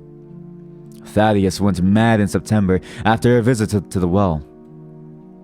He had gone with a pail and come back empty-handed, shrieking and waving his arms, and sometimes lapsing into an inane titter or a whisper about the moving colors down there. 2 in one family was pretty bad, but Nahum was very brave about it. He let the boy run about for a week until he began stumbling and hurting himself, and then he shut him in an attic room across the hall from his mother's. The way they screamed at each other from behind their locked door was very terrible. Especially to little Merwin, who had fancied they talked in some terrible language that was not of Earth. Merwin was getting frightfully imaginative, and his restlessness. Merwin was getting frightfully imaginative, and his restlessness was worse at the shutting away of the brother who had been his greatest playmate. Almost, you must really like saying the boys. That's not what I meant. That is... That's not what I meant. It's from the show The Boys. It's from the show The Boys. But also, it's the word the. I pronounce the, like, in a very, very emphasized way. Like, honey, can you close the door? Honey, can you close the door? Do you hear it? Honey, can you close the door? Or world. Or warm. Or warm. It's warm outside. There are worms in my soil. I'm warm. The worm is warm. It's a very warm worm. It's a wormy worm that's very warm. The wormy worm. Horror. We're reading horror stories. Almost at the same time, the mortality among the livestock commenced. Poultry turned grayish and died very quickly, their meat being found dry and noisome upon cutting. Hogs grew inordinately fat and suddenly began to undergo loathsome changes which no one could explain. Their meat was of course useless, and Nahum was at his wit's end. No rural veterinary would approach his place, and a city veterinary from Arkham was openly baffled. The swine began growing gray and brittle and falling to pieces before they died. Their eyes and muzzles developed singular alterations. It was very inexplicable, for they had never been fed from the tainted vegetation. Then something struck the cows. Why did they write it so ominously and so with such emphasis? They wrote it with such emphasis. Then something struck the cows. Not the mega milk! Can you say the, thee, and thy? The, thee, and thy. The, thee, thy. The door. Thy honor. The titty. What? Where's the cow line? And then it struck the cow, right? Then something struck the cows. Said nurse, or sometimes the whole body would be unkindly shriveled or compressed, and atrocious collapses or disintegrations were common. In the last stages, and death was always the result, there would be a graying and churning brittle like that which beset the hogs. There could be no question of poison, for all the cases occurred in a locked and undisturbed barn. No bites or prowling things could have brought the virus, for what live beast of earth can pass through solid obstacles? Rats? It must be only natural disease. Yet what disease could reach such results was beyond any mind's guessing. When the harvest came, there was not an animal surviving on the place. The stock and poultry were dead, and the dogs had run away. These dogs, 3 in number, had all vanished one night and were never heard of again. The 5 cats had left some time before, but their going was scarcely noticed since there now seemed to be no mice, and only Mrs. Gardner had made pets of the graceful felines. On the 19th of October, Nahum staggered into Ami's house with hideous news. The death had come to a poor Thaddeus in his attic room, and had come in a way which could not be told. Nahum had dug a grave in a railed family plot behind the farm, and had put therein what he found. There could be nothing from outside, for the small barred window and locked door were intact. But it was much as it had been in the barn. Ami and his wife consoled the stricken man as best they could, but shuddered as they did so. Stark terror seemed to cling round the gardeners, and all they touched. The very presence of one in the house was a breath from regions unnamed and unnameable. Ami accompanied Nahum home with the greatest reluctance, and did what he might to calm the hysterical sobbing of little Merwin. Zenas needed no calming. He had come of late to do nothing but stare into space and obey what his father told him. And Ami thought that his fate was very merciful. Now and then Merwin's screams answered faintly from the attic. In response to an inquiring look, Nahum said that his wife was getting very feeble. When night approached, Ami managed to get away, for not even friendship could make him stay in that spot when the faint glow of the vegetation began, and the trees may or may not have swayed without wind. It was really lucky for Ami that he was not more imaginative. Even as things were, his mind was bent ever so slightly. But had he been able to connect and reflect upon all the portents around him, he must inevitably have turned into a total maniac. In the twilight he hastened home, the screams of the mad woman and the nervous child ringing horrible in his ears. 3 days later, Nahum burst. I'm a bust all over you. Bust in my eyes. 3 days later, Nahum 4 big guys, and they busted my eyes. 3 days later, Nahum burst into Ami's kitchen in the early morning. In the absence of his host, stammered out the desperate tale once more, while Mrs. Pierce listened in clutching fright. There was little Merwin this time. He was gone. He had gone out late at night with a lantern and pail for water, and had never come back. He'd been going to pieces for days, and had hardly knew what he was about. Screamed at everything. There'd been a frantic shriek from the yard then. Before the father could get to the door, the boy was gone. There was no glow from the lantern he had taken, and of the child like himself no trace. At the time, Nahum thought that the lantern and pail were gone too. But when dawn came, the man had plodded back from his all-night search of the woods and fields. He had found some very curious things near the well.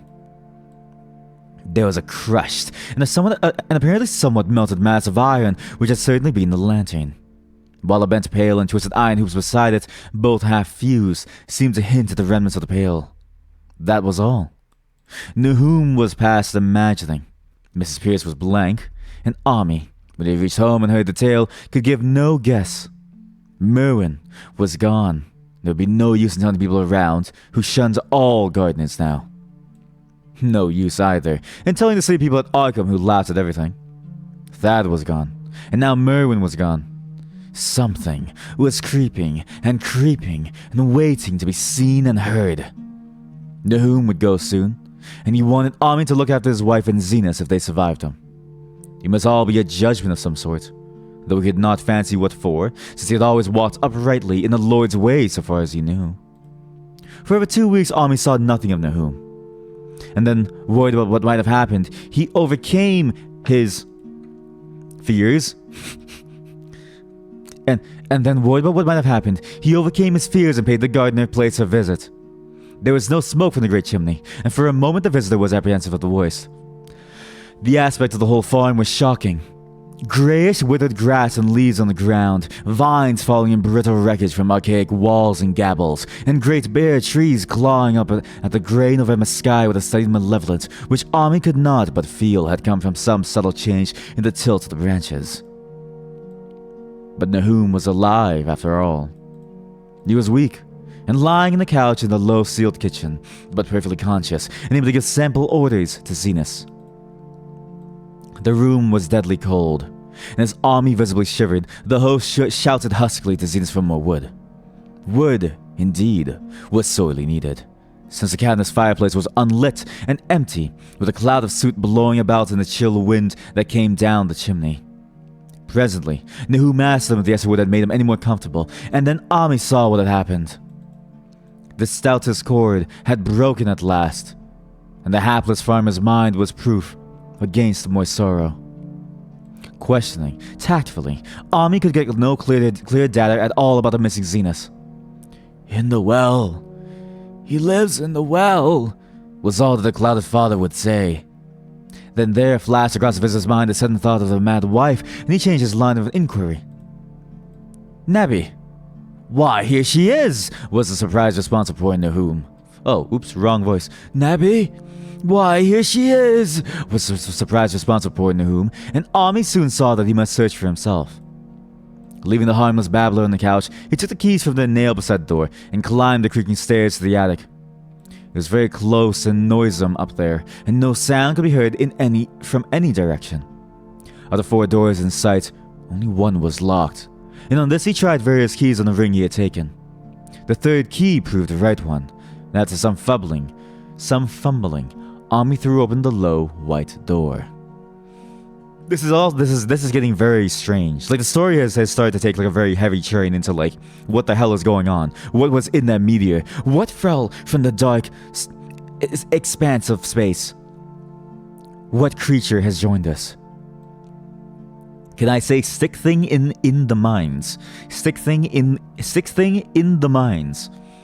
It was quite dark inside, for the window was small and half obscured by the crude wooden bars, and Ami could see nothing at all on the wide planked floor. The stench was beyond enduring, and before proceeding further he had to retreat to another room and return with his lungs filled with breathable air. When he did enter, he saw something dark in the corner, and upon seeing it more clearly he screamed outright. While he screamed, he thought a momentary cloud had eclipsed the window, and a second later he felt himself brushed as if by some hateful current of vapor. Strange colors danced before his eyes, and had not the present horror numbed him, he would have thought of the globule in the meteor that the geologist's hammer had shattered, and of the morbid vegetation that had sprouted in the spring. As it was, he thought only of the blasphemous monstrosity which confronted him, which all too clearly had shared the nameless fate of young Thaddeus and the livestock.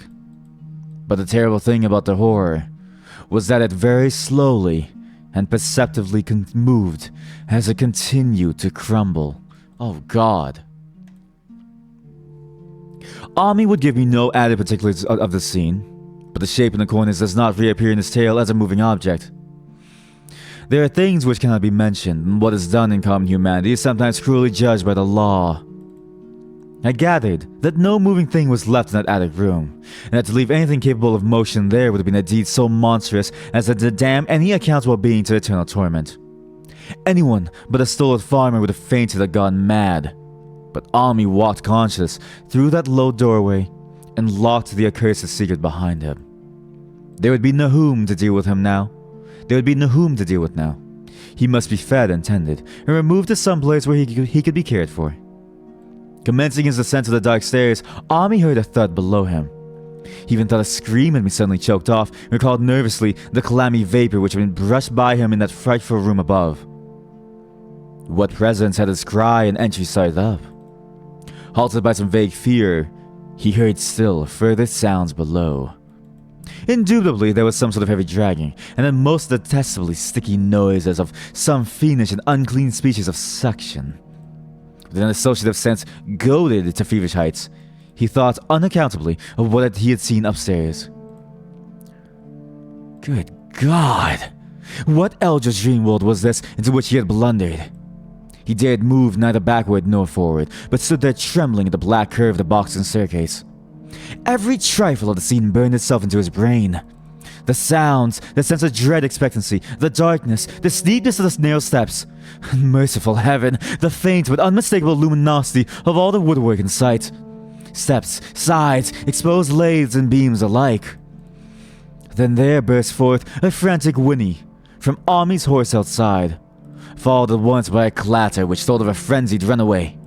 In another moment, horse and buggy had gone beyond earshot, leaving the frightened men on the dark stairs to guess what sent them. But that was not all. There had been another sound out there, a sort of liquid splash. Water. It must have been the well. He had left Hero untied near it, and a buggy wheel must have brushed the coping and knocked in a stone. And still the pale phosphorescence glowed in the detestably ancient woodwork. God! How old the house was, most of it built before 1700. A feeble scratching on the floor downstairs now sounded distinctly, and Ami's grip tightened on the heavy stick he had picked up in the attic for some purpose. Slowly nerving himself, he finished his ascent and walked boldly toward the kitchen. But he did not complete the walk, because what he sought was no longer there. He had come to meet him, and he was still alive after a fashion. Whether it had crawled, or whether it had been dragged by any external forces, Ami could not say. But the death had been at it. Everything had happened in the last half hour, but collapse, graying, and disintegration were already far advanced. There was a horrible brittleness, and dry fragments were scaling off. Ami couldn't touch it, but looked horrifiedly into the distorted parody that had been a face. "What was it, Nahum? What was it?" he whispered, and the cleft, bulging lips were just able to crackle out a final answer. "Nothing. Nothing. The color. It burns. Cold and wet, but it burns. It lived in the well. I seen it. A kind of smoke, just like the flowers last spring. And the well shone at night. Thad and Merwin and Zenith, everything alive, sucking the life out of everything. In that stone. It must have come in that stone. Pisoned the whole place. Dunno what it wants. That round thing the men from the college dug out in the stone. They smashed it. It was that same color. Just the same like the flowers and plants. Must have been more of them. Seeds! Seeds! They growed. I seen it the first time this week. Must have got strong on Zenith.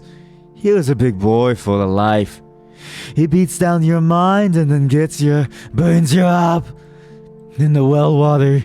He was right about that. Evil water. Zenith never came back from the well. Can't get away. Draws you. You know summit's coming, but ain't no use.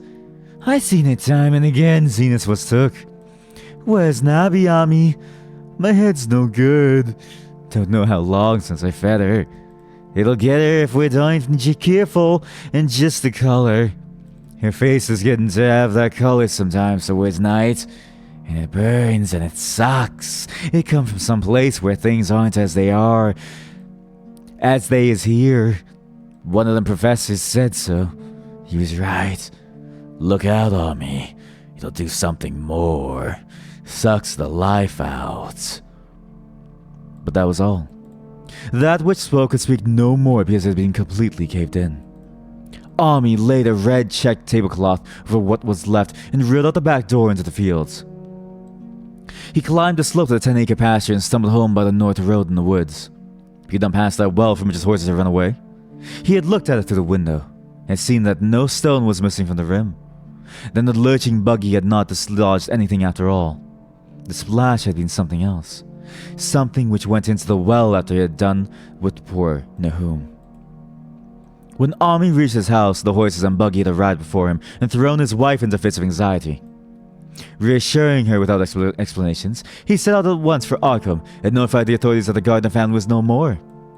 He indulged in no details, but merely told of the deaths of Nahum and Nabi, that of Thaddeus being already known, and mentioned that the cause would be some strange ailment that had killed the livestock. He also said that Merwin and Zenas had disappeared. There was considerable questioning at the police station. In the end, Ami was compelled to take 3 officers to the Gardner farm,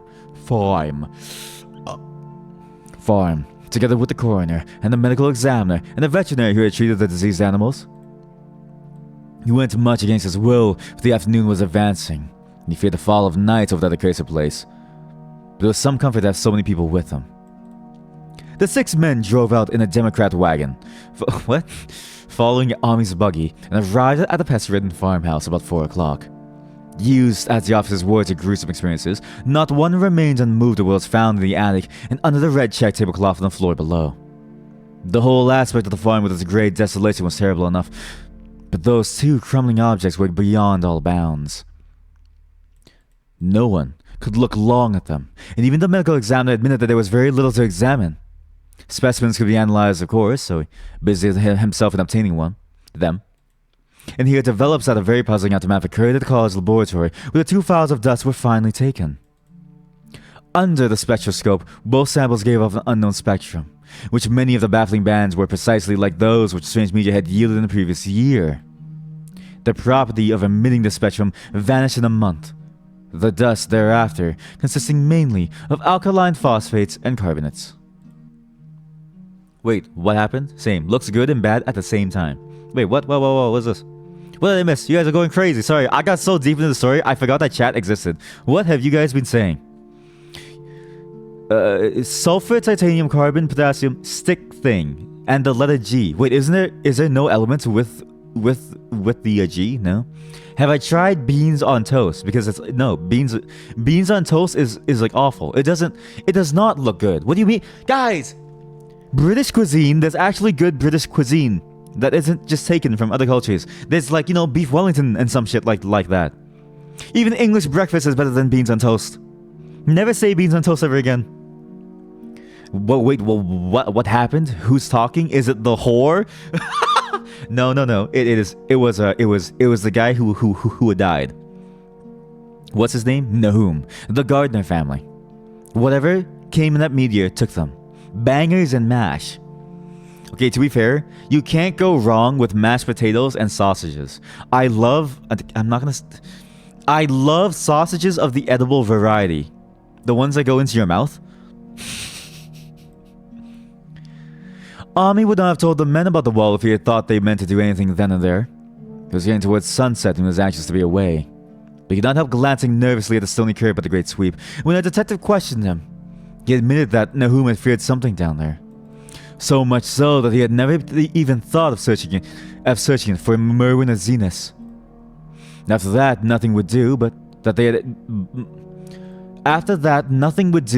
empty and explore the well immediately. God, no, don't explore the well. So Ami had to wait trembling while pail after pail of rank water was hauled up and splashed on the soaking ground outside. The men sniffed in disgust at the fluid, and toward the last held their noses against the feature they were uncovering. It was not so long a job as they had feared it would be, since the water was phenomenally low. There is no need to speak too exactly of what they found. My light scared the shit out of me. Because it flickered. Nahum died. Spoilers. Oh god, spoilers, guys. Nahum is gone. Say horror. Horror. Get rid of the edible variety from the sentence and it would have been one hell of a clip. I mean, hey, you can clip things and you change the duration, and dicks are still edible. I need to drink some water. Give me 1 second. Okay, sorry about that. Where was I? But I hear this. There's no need to speak too exactly of what they found. Merwin and Zenas were both there, in parts, although the vestiges were mainly skeletal. There were also a small deer and a large dog in about the same state, and a number of bones of small animals. The ooze and slime at the bottom seemed inexplicably porous and bubbling. The man who descended on handholds with a long pole found that he could sink the wooden shaft to any depth in the mud of the floor without meeting any solid obstruction. Twilight had now fallen, and lanterns were brought from the house. Then, when it was seen that nothing further could be gained from the well, everyone went indoors and conferred in the ancient sitting room while the intermittent light of a spectral half-moon played wanly on the grey desolation outside.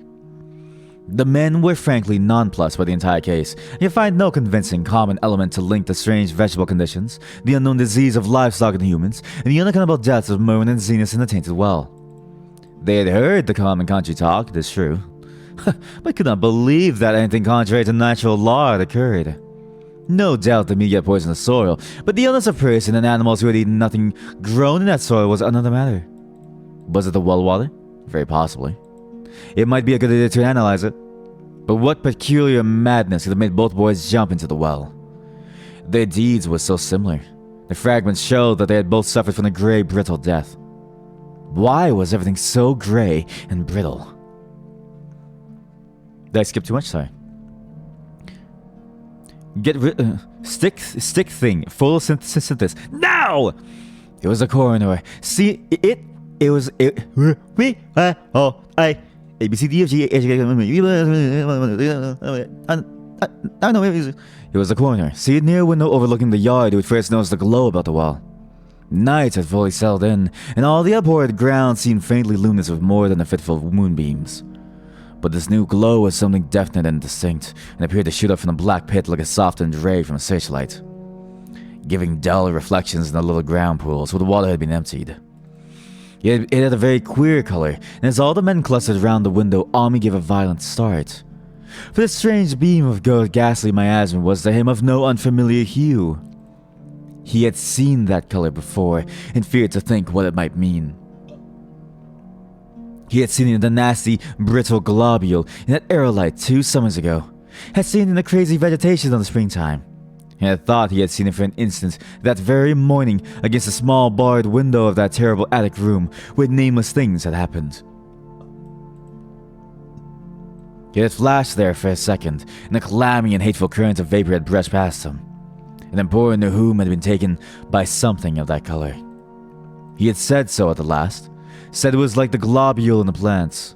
After that had come the runaway in the yard and the splash in the well. And now that well was belching forth to the night a pale, insidious beam of the same demoniac tint. I almost said taint.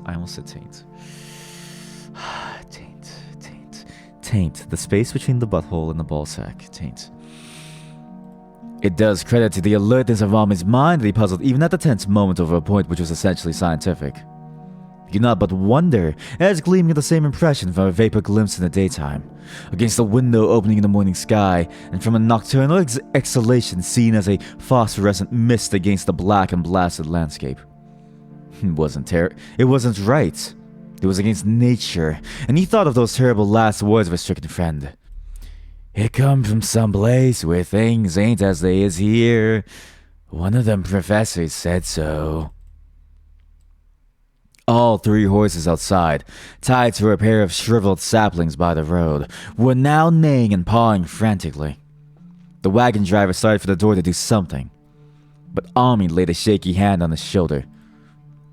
"Don't go out there," he whispered. "There's more to this than what we know. Nahum said something lived in the well that sucks your life out. He said it must be something growled from a round ball like the one we all seen in the meteor stone that fell a year ago, June. Sucks and burns, he said, and it's just a cloud of color like that light out there now, that you can hardly see and can't tell what it is. Nahum thought it feeds on everything living and gets stronger all the time. He said he's seen it this last week. It must be something from from way off in the sky, like the men from the college last year says the meteor stone was. The way it's made and the way it works ain't like no way of God's world. It's something from beyond." So the men paused indecisively as the light from the well grew stronger, and the hitched horses pawed and whinnied in increasing frenzy. It was truly an awful moment. With terror in that ancient accursed house itself, 4 monstrous sets of fragments. 2 from the house and 2 from the well, in the witch hid behind, and that shaft of unknown and unholy iridescence from the slimy depths in front. Ami had restrained the driver on impulse, thinking how uninjured he himself was after the clammy brushing of that colored vapor in the attic room. But perhaps it was just as well that he acted as he did. No one will ever know what was abroad that night. And though the blasphemy from beyond had not so far hurt any human of unweakened mind, there is no telling what it might not have done at that last moment. With its seemingly increased strength, and the special signs of purpose it was soon to display beneath the half-clouded, moonlit sky. And we're back. Sorry about that. Sorry about that long delay. Again, I didn't know that the water wasn't boiled. I love coffee. You know that Kopi Luwak shit? Well, I don't need no tiger to make it. I don't need no lion. I just poop it out myself. All at once, one of the detectives at the window gave a short, sharp gasp. The others looked at him, and quickly followed his gaze upward to the point at which his idle straying had been suddenly arrested. There was no need for words. What had been the spirited country gossip was speakable no longer, and it is because of the thing which every man of the party agreed in whispering later on, that strange days are never talked about in Arkham. It is necessary to premise that there was no wind at that hour of the evening. One did arise not long afterward, but there was absolutely none then. Even the dry tips of the lingering hedge mustard, grey and blighted, and the fringe on the roof of the standing Democrat wagon were unstirred. And yet, amid that tense, godless calm, the high, bare boughs of all the trees in the yard were moving. They were twitching, morbidly and spasmodically, clawing in convulsive and epileptic madness at the moonlit clouds. Scratching impotently, in the noxious air as if jerked by some allied and bodiless line of linkage with subterrene horrors writhing and struggling below the black roots. Not a man breathed for several seconds, and a cloud of darker depth passed over the moon, and the silhouette of clutching branches faded out momentarily.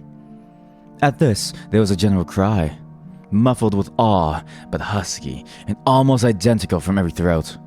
For the terror had not faded with the silhouette. In a fearsome instant of deeper darkness, the watchers saw wriggling at the treetop height 1,000 tiny points of faint and unhallowed radiance, tipping each bow like the fire of Saint Elmo, the flames that come down on the apostles' heads at Pentecost. It was a monstrous constellation of unnatural light, like a glutted swarm of corpse-fed fireflies dancing hellish sarabands over an accursed marsh. And its color was that same nameless intrusion which Ami had come to recognize and dread. All the while, the shaft of phosphorescence from the well was getting brighter and brighter, bringing to the minds of the huddled men a sense of doom, an abnormality which far outraced any image their conscious minds could form. It was no longer shining out. It was pouring out. And as the shapeless stream of unplaceable color left the well, it seemed to flow directly into the sky. And in the fearsome instant of deeper darkness, the watchers saw wriggling at that treetop height 1,000 times. Oh wait, no, it's the same line. Wait, what? Look at the image. Pure imagery. Where is Doggo? You said in 2 hours. Hey. Doggo, it's whenever my wife and the dog feel ready to make the drive back. And again, we're not going to rush them. Because again, my wife deserves utmost respect, and my doggo. So it's just me at like some time. Whenever they feel ready to like drive back, because again, she's the one who like has to drive the like dog back here. So it's whenever she's like feeling feeling like a fine too. So the veterinary shivered and walked to the front door to drop the heavy extra bar across it. Ami shook no less, and had to tug and point for lack of a controllable voice when he wished to draw a nose to the growing luminosity of the trees. The neighing and stamping of the horses had become utterly frightful, but not a soul of that group in the old house would have ventured forth for any earthly reward. With the moments the shining of the trees increased, while their restless branches seemed to strain more and more toward verticality. The wood of the well sweep was shining now, and presently a policeman dumbly pointed to some wooden sheds and beehives in the stone wall in the west. They were commencing to shine, too, though the detected vehicles of the visitors seemed so far unaffected. Then, there was a wild commotion and clopping in the road. And as Ami quenched the lamp for better seeing, they realized that the span of frantic grays had broken their sapling and run off with the Democrat wagon. One, what in God's name is a Democrat wagon? Two, clopping is what bronies do to their My Little Pony plushies when they're feeling kinda lonely at night. The shock served to loosen several tongues, and embarrassed whispers were exchanged. The spreads and everything organic. It spreads and everything organic that's been around here, muttered the medical examiner. No one replied, but the man who had been in the well gave a hint that his long pole must have said of something intangible. It was awful, he added. There was no bottom at all. Just ooze and bubbles and a feeling of something lurking under there. Ami's horse still pawed and screamed deafeningly in the road outside, and nearly drowned its owner's faint quaver as he mumbled his formless reflections. It come for that stone. It growed down there. It got everything living. It fed itself. It fed itself on the mind and body. Thought and Merwin, Zenus and Nabby. Now who must the last? They all drunk the water. It gets strong. It come from beyond. What things ain't like what they be here. Now it's going home. But at this point, as a column of unknown color flared suddenly stronger, and began to weave itself into fantastic suggestions of shape, which each spectator later described differently. There came from poor tethered hero such a sound as no man before or since ever heard from a horse. Every person in that low-pitched sitting room stopped his ears. And Ami turned away from the window in horror and nausea. Words could not convey it. When Ami looked out again at the hapless beast lay huddled, inert on the moonlit ground between the splintered shafts of the buggy. That was the last of Hero till they buried him next day. But the present was no time to mourn, for almost at this instant the detective silently called attention to something terrible in the very room with them. Oh God. In the absence of the lamplight, it was clear that the faint phosphorescence had begun to pervade the entire apartment. It glowed on the broad planked floor where the rag carpet left it bare, and shimmered over the sashes of the small paned windows. It ran up and down the exposed corner posts, coruscated about the shelf and mantel, and infected the very doors and furniture. Each minute saw it strengthen, and at last it was very plain that healthy living things must leave that house. Ami showed them the back door and the path up through the fields to the 10-acre pasture. They walked and stumbled as in a dream, and did not dare look back till they were far away in the high ground. They were glad of the path, for they could not have gone the front way, by that well. It was bad enough passing the glowing barn and sheds, and those shining orchard trees with their gnarled, fiendish contours. But thank heaven, the branches did their worst twisting high up. The moon went under some very black clouds as they crossed the rustic bridge over Chapman's Brook. It was blind groping from there to the open meadows. What did you just come here out of my mouth? You know, clopping. Everybody knows clopping. Listen, clopping is when a pony and a human make love. It's when a pony and a human make love. When they looked back toward the valley and the distant garden place at the bottom, they saw a fearsome sight. All the farm was shining with a hideous unknown blend of color. Trees, buildings, and even such grass and herbage as had not been wholly changed to lethal grey brittleness. The boughs were all straining skyward, tipped with tongues of foul flame and lambent tricklings of the same monstrous fire were creeping about the ridgepoles of the house, barn, and sheds. It was a scene from the Virgin of Fuseli, and over all the rest reigned that riot of luminous amorphousness, that alien and undimensioned rainbow of cryptic poison from the well, seething, feeling, lapping, reaching, scintillating, straining, and malignly bubbling in its cosmic and unrecognizable chromaticism. Then, without warning, the hideous thing shot vertically up toward the sky like a rocket or meteor, leaving behind no trail and disappearing through a round and curiously regular hole in the clouds before any man could gasp or cry out. No watcher can ever forget that sight, An army stared blankly at the stars of Cygnus, Deneb, twinkling above the others where the unknown color had melted into the Milky Way. But his gaze was the next moment called swiftly to earth by the crackling in the valley. There was just that. Only a wooden ripping and crackling, and not an explosion, as so many others of the party vowed. Yet the outcome was the same. For in one feverish, kaleidoscopic instant, there burst up from that doomed and accursed farm a gleamingly eruptive cataclysm of unnatural sparks and substance, blurring the glance of the few who saw it, and sending forth to the zenith a bombarding cloudburst of such colored and fantastic fragments as our universe must needs disown.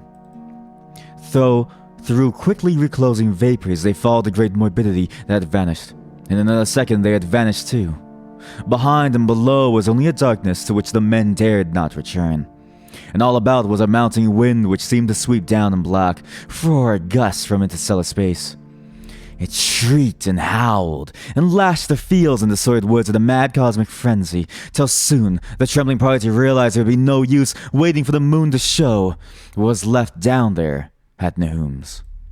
Too awed even to hint theories, the 7 shaking men trudged back toward Arkham by the North Road. Ami was worse than his fellows, and begged them to see inside his own kitchen instead of keeping straight on to town. He did not wish to cross the blighted, wind-whipped woods alone to his home on the main road. For he had an added shock that the others were spared, and was crushed forever with a brooding fear that he dared not even mention for many years to come. As the rest of the watchers on that tempestuous hill had stolidly set their faces toward the road, Ami had looked back an instant at the shadowed valley of desolation so lately sheltering his ill-starred friend. And from that stricken, far-away spot he had seen something feebly rise, only to sink down again upon the place from which the great shapeless horror had shot out into the sky. It was just a color, but not any color of our earth or heavens. Because Ami recognized that color and knew that this last faint remnant must still lurk down there in the well, he has never been quite right since. Ami would never go near that place again. It is 44 years now since the horror happened, but he has never been there and will be glad when a new reservoir blots it out. I shall be glad, too, for I do not like the way the sunlight changed color around the mouth of that abandoned well I passed. I hope the water will always be very deep, but even so, I shall never drink it. I do not think I shall visit the Arkham country hereafter. 3 of the men who had been with Ami returned the next morning to see the ruins by daylight. But there were not any real ruins. Only the bricks of the chimney, the stones of the cellar, some mineral and metallic litter here and there, and the rim of that nefandous well. Save for Ami's dead horse, which they towed away and buried, and the buggy which they shortly returned to him, everything that had ever been living had gone. 5 eldritch acres of dusty gray desert remained, nor has everything ever grown there since.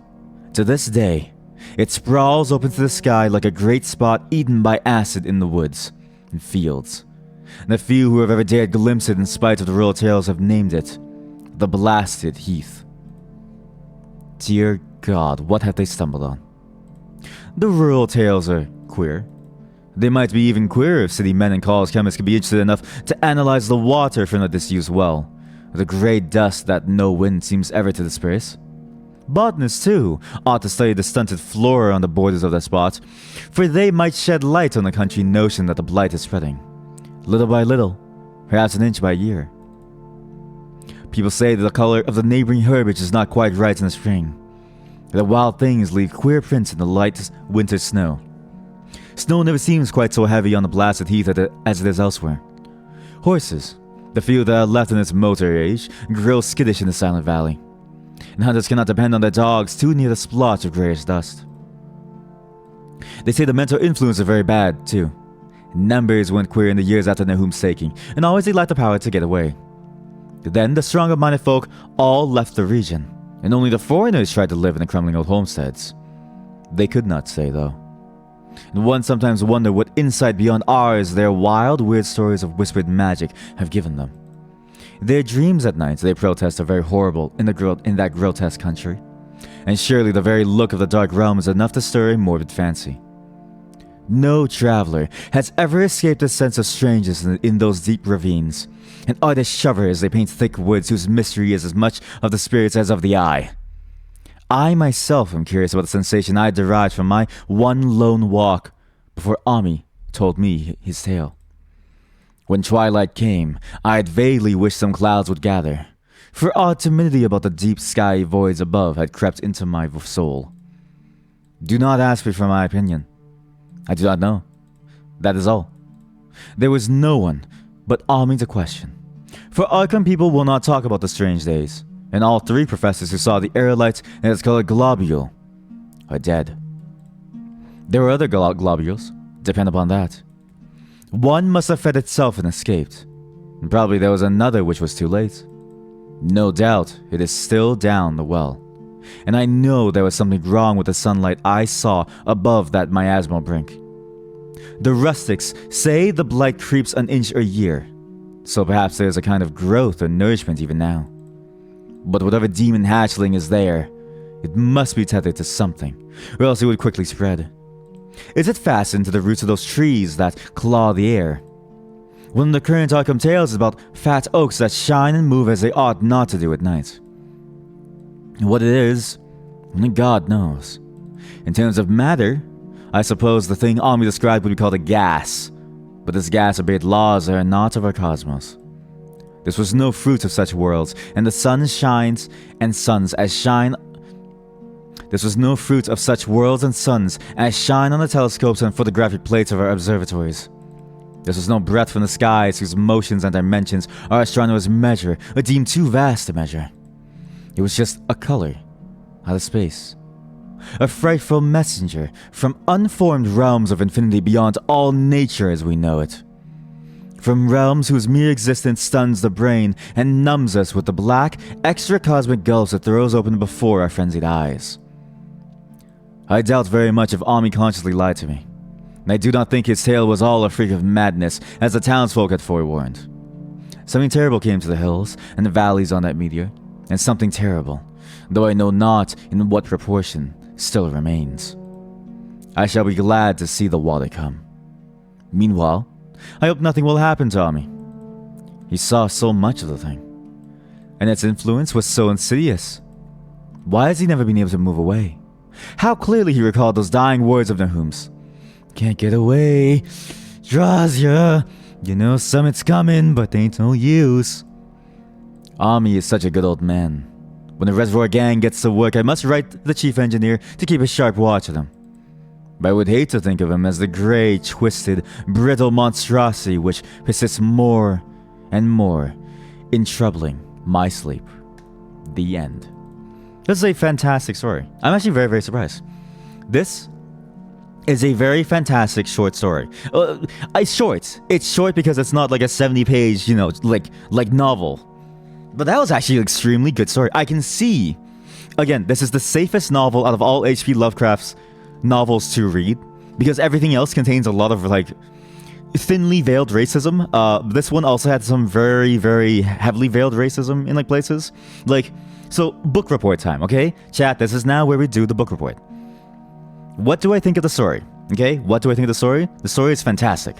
The way it leads you into this idea of okay, what the hell is going on, right?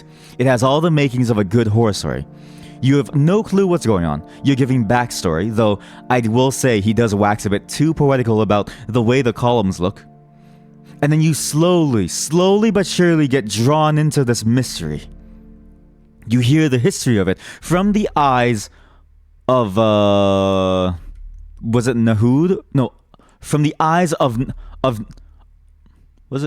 Ami, that's his name. Nahud and an Ami. You hear it from the eyes of Ami. And you learn about what happened in this place. And at first it seems normal, and it slowly starts to shift and churn and become much more terrifying as we get deeper and deeper and deeper into the story. And soon we're left with no answers at all. The best kinds of horror stories and the best kind of horror experiences, in my opinion, are the ones that never let you face the demons that lurk in the shadows behind you. When you see the monster, when you know what the monster is, it's no longer scary. You feel like you can fight back against it. But there is no hope. I'm left with a feeling of hopelessness when I finish reading this book. It's fantastic that land may be repurposed and yet still it lingers on. And how can you even save it? Does it even spread? We don't know. All that we can hope is that Ami at least is given a peaceful passing, unlike those around him. That was a fantastic story. And I can see again why Lovecraft, his like H.P. Lovecraft's mythos sort of lives on in Lovecraftian horror, right?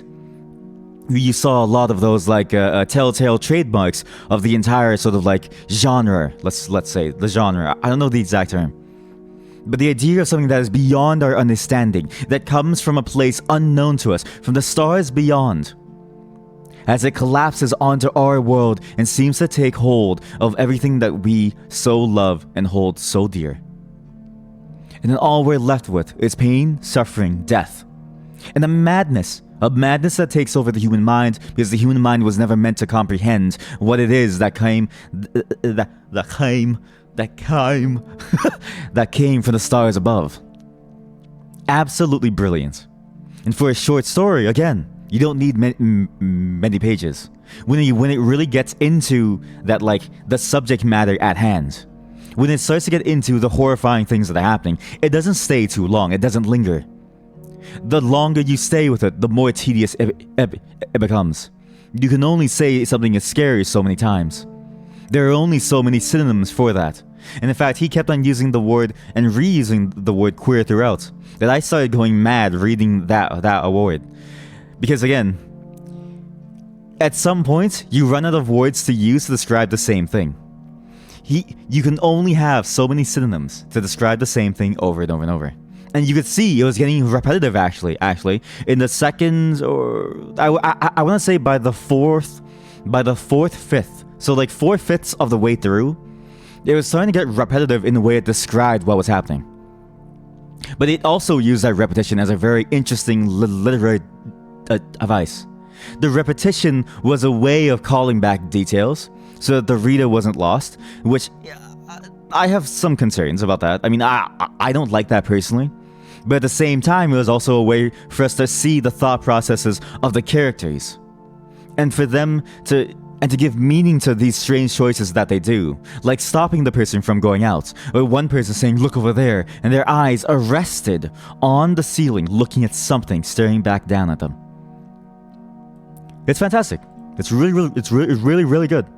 And right when it would have gotten way too repetitive, right when it would have gotten like, okay, we know it does some weird things now, can we move on please? It ends. It ends with no resolution for any of the characters other than death. Or maybe a fate worse than death. It ends with this question.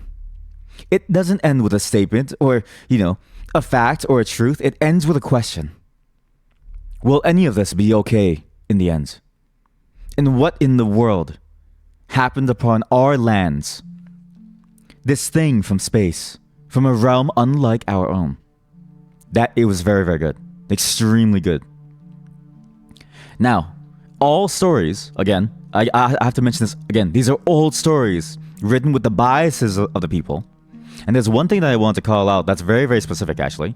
You may have noticed, both at the beginning of the story and near the end, if I could find it very carefully, there's this sort of like interesting sort of like thread that you can kind of like follow all the way through. And it's a key plot point. The idea of the countryside not being taken seriously by those in the city. Let me fix my mic here. That the countryside is uncouth, uncivilized. Creatures, beasts, no better than beasts howling towards the wind. What strange rural tales are there? How queer are these tales that they would keep on saying, oh, some dust is flying around, making people go mad, killing the crops and turning it gray and brittle, lifeless. It is this idea of civilized society against an uncivilized, community. Trying to make sense of something. Trying to bring others together in order to help them. Trying, hopelessly, to find hope. And specifically, there's two ways that he goes about describing it. One is just in terms of the rural versus the civilized. Those from the city of Arkham and those within the small whatever like village townstead. I forget which. Sorry. But there's another way that he mentions it that I find is very interesting now that I know the backstory of H.P. Lovecraft, who again, H.P. Lovecraft was a very fascinating person because he was extremely racist. He was extremely racist, okay? Like, again, this dude was racist as fuck. And the idea of that racism driving a lot of his writing is a very well-known thread that scholars have talked about a lot. So for context, this is a summarization, and it's a summarization of a theory that is like, because again, when you look back in like history, our interpretation of history is almost a bias based on where we are today. But the theory, the going theory that I saw the most hits on in terms of like scholarly papers when I was researching this stuff was the idea that his ideas of being fearful of the unknown, of that which comes from the cosmic, is very much tied to his experiences growing up and his idea of like, you know, literally other people coming into his home area, right? Like he has a fear of the other, and he also is terrified of the sea. And you see both of these elements in the story. The water in the well, the murky depths that you can't see below, endless mud that never seems to stop as if there's nothing beyond it, it just keeps on going. It's the fear of the depths of the ocean. One of his primal fears that he's written a lot of, which I can't read the letters because they're filled with many racist diatribes, so I can't say anything. I can't read it for you, sorry, I can't show it. But he talks a lot about his fear of the ocean. It's why, actually, monsters like Cthulhu and stuff, they look like the way that they do. They look like these sort of like aquatic-based creatures, right? Like Cthulhu? Damn. What that mouth do, though, right? That's a lot of it. There's a lot over there. There's a lot going on. But there's a reason why they tend to look like that, because that's how they're typically described. Creatures from the sea. And of course, you know, like later authors of like, you know, using the mythos have expanded and used very heavily those kinds of ideas to then further drive home the image of like aquatic creatures forming the basis of the general design concepts of these creatures, of these monsters, of these eldritch gods, right? The other side of it, of his fear, again, is about the other, the unknown. And we know from historical writing that the other was anybody who just wasn't white. he really didn't like anyone who just wasn't white. And you can kind of see, actually, this is the most fascinating part. This is the least racist version. This is the least racist of his writings I could find that didn't have any overt racism, and yet still there's a tiny amount of it here. Mental influence is no bad. Lack of power. Then the stronger-minded folk all left the region. Stronger-minded folk. The people who were already there. The people who were native to those lands, aka his people. The people that he knew. People like Ami. People like the person who's narrating this story. And only the foreigners tried to live in the crumbling old homesteads. They could not stay, though, and one sometimes wonders what insights beyond ours their wild, weird stories of whispered magic have given them. As if all those who come away from our lands are wild savages who believe in these sort of like supernatural mystical arts, and that is the thing that gives them strength, and that is the thing that makes them horrible. It's fascinating. It's very, very fascinating. And you see this like very...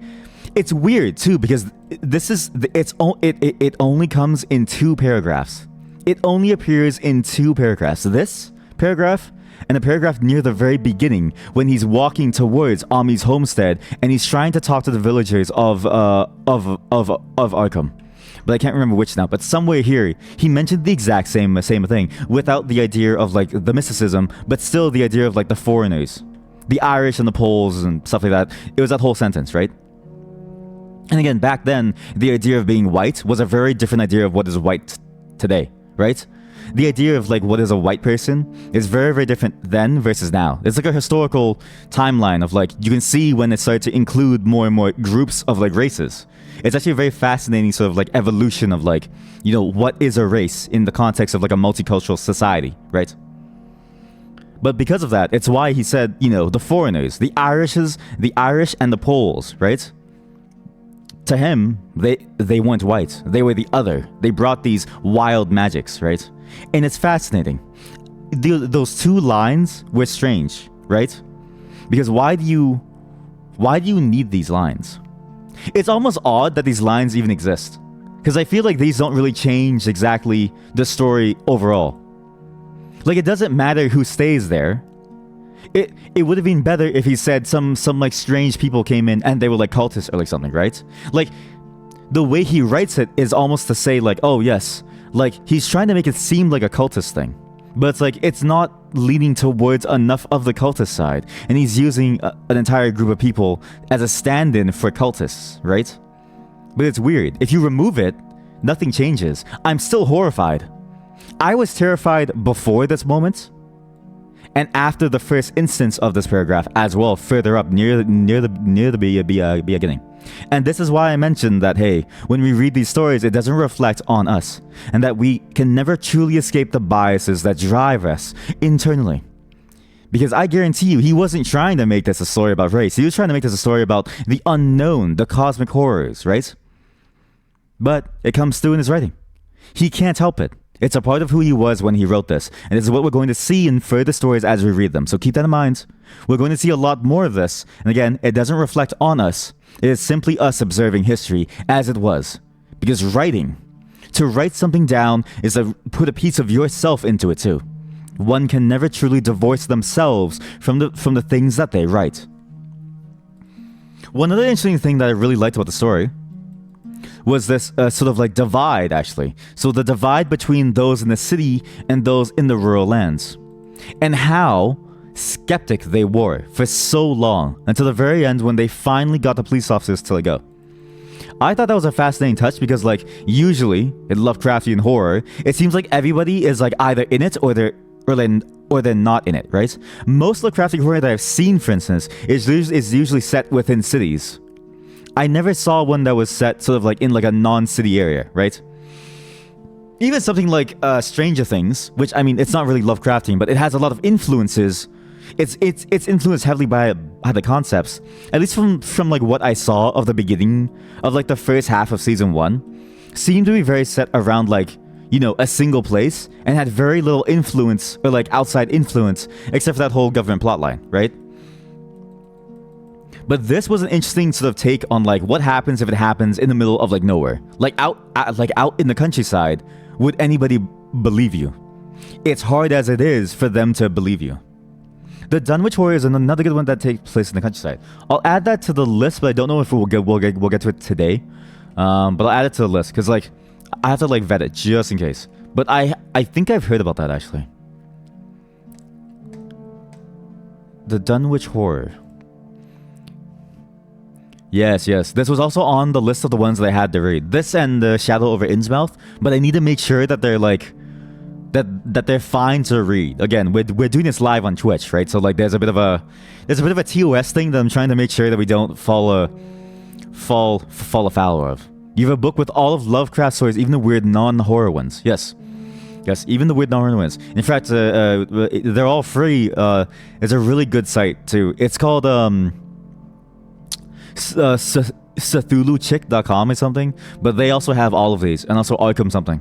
They have like an entire compilation as like a free PDF, because then it's all free. Project Gutenberg has it too. Well, what else are we doing? We're gonna read a couple more stories. We're gonna play 1 or 2 runs of Water Horror, and then if the puppy comes today, if it comes tomorrow, then we'll push it to tomorrow. But if they don't, then we'll play some Suika games too. The Halloween version of Suika games. So it all depends. We're doing it sort of we're doing everything by ear today, but we're still doing some more reading, because there's a couple more stories that I found that people recommended were really, really good. Like really, really good. And there's one particular story that I wanted to check out as well, because it was related to something that I played a long time ago, which you can see in my main YouTube channel. Okay. But yeah, we're gonna continue reading, and then we'll play some games, and we'll take it nice and easy. Today's gonna be a longer day. I will be back though. I need to get the fan. I'm sweating. That book report took a lot out of me, and that reading took a lot out of me. So I'll be right back. I'm gonna get a fan, and I'll turn it low enough to where you can't hear it, but I feel it. My toes are getting nice and moist. BRB. Okay, the scene is set. Now, you may notice that there's 10 stories that I had planned. Some of them are like compilations, but there's one specific story in like these compilations that I want to read. But one of them is like a much larger compilation. The thing that I'm realizing is that there's no way we can get through even like half of these. There's no way. Maybe even a quarter would be even like pushing it. Because that one story took us 2 hours to read through. It wasn't even like we were wasting time, mostly. I was just counting the recorded time. And it took us almost 2 hours to go through that story. It was just chock full of details. It was just chock full of things to like do and see. It simply took us so long to do just that one story that I don't know if we can finish every single one, because the length of these is unknown. Some of them are very short stories. Some of them are kind of like off the cuff, kind of like weird, and some of them get very, very long. Like The King in Yellow is apparently very, very long. So I think what we're going to have to do in terms of order of reading, which is roughly the same as what I wanted anyways, but without the entire latter half, I think. Because I do want to play some games as well today. And I don't want to just read fully. Although, we will read from most of it. Is next one that we're going to read is The Great God Pan. I've heard very good things about The Great God Pan. And I've heard that Arthur Machen is one of the writers that also influences a lot of like this whole sort of like style of horror literature with the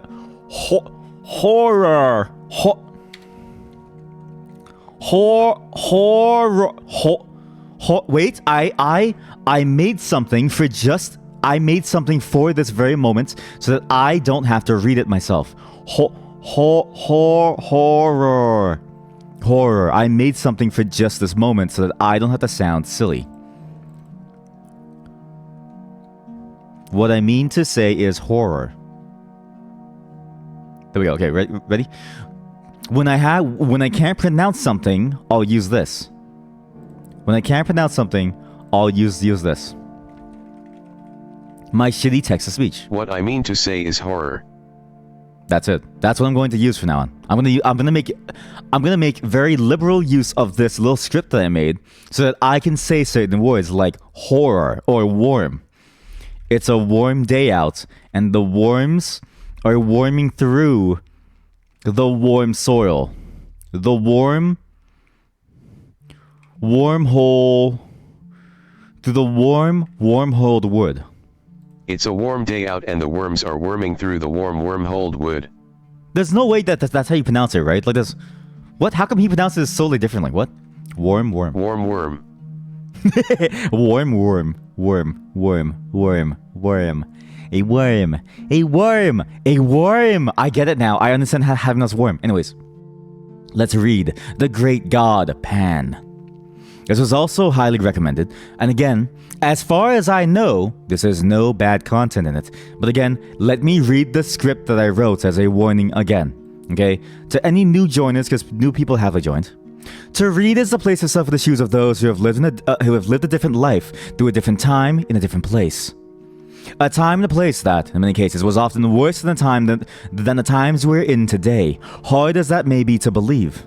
A time when the darkness of the field cast such a wide shadow that it infected all others beneath it, overshadowing the light that is in all of us. The meaning of which, that darkness is evil, and that good is light, belongs more in that time than it does here today. For we are all biased by the things we've encountered in life, for experiences are limited to that which we know of which these authors had only known what they had known back then. And it will show in their writings that we are going to read today. Not all of these will be entirely pleasant. All of these are old, far beyond our years, even beyond that of our immediate ancestors. Yet we need not celebrate that which is cruel and unjust, merely observe it, as a person looking back at the complexities of human history in written form, though veiled it may be in the form of a story. Be aware that none of us reflects on us today, and that people who are going to read it, and the person who is reading it, me, that we are merely explorers wandering in the history of horror literature. Of horror. Where's my TTS? What? Okay, Steve, go. This is the default TTS voice. I think it's called Microsoft Steve or something. Be aware that none of this reflects on us today, the people who are going to read it, and that we are merely explorers wandering in the history of horror literature. Preach. Thank you, Steve. P.S. Blame Disney for long copyright terms. Again, that's my warning for this. And I tried my best to vet it. But hey, it's hard to vet these things for outdated ideas and make sure that it's safe for TOS and make sure that it's not gonna like really really hurt people without spoiling it for myself too. So you know what I mean, chat? Do you know what I mean? The Great God Pan by Arthur Machen. Machen these nuts. Wait, also let me actually wait. Sorry, let me do the link. Let me do the link inside chat. Just so you guys know, the Great God Pan, and this time I'll actually link to it so that you guys can like find it easier. The story thus far. That's pretty good. I like that. That's actually good. God, I should never have started streaming. I should have been a writer. God, I'm so fucking good. The Great God Pan by Arthur Machen. Chapter 1. The Experiment. I'm glad you came, Clark. Very glad indeed. I was not sure you could spare the time.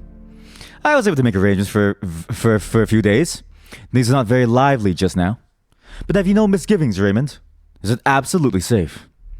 The two men were slowly pacing the terrace in front of Dr. Raymond's house. The sun still hung above... Sorry. The sun still hung above the western mountain line, but shone with a dull red glow that cast no shadows. And all the air was quiet. By the way, if you're wondering why the highlight doesn't keep up sometimes, it's because I'm manually highlighting it with my mouse that I hit, okay? Just bear with me. This is all a test for some format that I want to do in the future. Once I get permission from some people. A sweet breath came from the great wood on the hillside above, and with it, at intervals, the soft murmuring call of the wild doves. Below, in the long, lovely valley, the river wound in and out between the lonely hills. And as the sun hovered and vanished into the west, a faint mist, pure white, began to rise from the hills. Dr. Raymond turned sharply to his friend. Safe? Though of course it is. In itself, the operation is a perfectly simple one. Any surgeon could do it. And there is no danger at any other stage. None. Absolutely no physical danger whatsoever. I give you my word. You're always timid, Clark, always. But you know my history. I have devoted myself to transcendental medicine for the last 20 years. You're a quack. I have heard myself called quack. And charlatan, an imposter. But all the while I knew I was on the right path. 5 years ago I reached the goal, and since then every day has been a preparation of what we shall do tonight. I should like to believe it is all true. Clark knits his brows and looked doubtfully at Dr. Raymond. Are you perfectly sure, Raymond, that your theory is not a phantasmagoria? A splendid vision, certainly, but a mere vision after all? Dr. Raymond stopped. Dr. Raymond stopped in his walk and turned sharply. That is funny. I know exactly the motion. I know the motion. Because I've done that someone else. I'm not sure. He was a middle-aged man, gaunt and thin, of a pale yellow complexion, but as he answered Clark and faced him, there was a flush on his cheek. Look about you, Clark. You see the mountain, and hill following after hill. As wave on wave, you see the woods and orchard, the fields of ripe corn, and the meadows reaching to the reed beds by the river. You see me standing here beside you, and hear my voice. But I tell you that all those things, yes, from that star that has just shone out in the sky to the solid ground beneath our feet, I say that all these are but dreams and shadows. The shadows that hide the real world from our eyes. There is a real world, but it's beyond this glamour and this vision, but beyond these chases and arts, dreams in a career, beyond them all, as beyond the veil. I do not know whether any human being has ever lifted that veil, but I do know, Clark, that you and I shall say it lifted this very night from before another's eyes. You may think this all strange nonsense. It may be strange, but it is true, and the ancients knew what lifting the veil means. They called it seeing the god Pan. Clark shivered. Also, name drop. Clark shivered. The white mist gathering over the river was chilly. It is wonderful indeed, he said. We are standing on the brink of a strange world, Raymond. If what you say is true. I suppose the knife is absolutely necessary? Wait. Yeah. Yes. A slight lesion in the grey matter, that is all. But trifling rearrangement of certain cells, or microscopical alteration that would escape the attention of 99 brain specialists out of 100. I don't want to bother you with shop clock. They might give you a massive technical detail which would sound very imposing, would leave you as enlightened as you are now. But I suppose you have read casually, and out of the way corners of your paper, that immense strides have been made recently in the physiology of the brain. I saw a paragraph the other day about Digby's theory and Brown Faber's discoveries. Theories and discoveries. Where they are standing now, I stood 15 years ago. And I need not tell you that I have not been standing still for the last 15 years. It will be enough if I say that 5 years ago, I made a discovery that I alluded to when I said that 10 years ago I reached the goal. After years of labor, after years of toiling and groping in the dark, after days and nights of disappointment and sometimes of despair, in which I used now and then to tremble and grow cold with the thought that perhaps there were others seeking for what I sought. At last, after so long, the pang of sudden joy thrilled my soul, and I knew the long journey was at an end. By what seemed then, and still seems a chance, the suggestion of a moment's idle thought followed up upon familiar lines and paths that I had tracked 100 times already.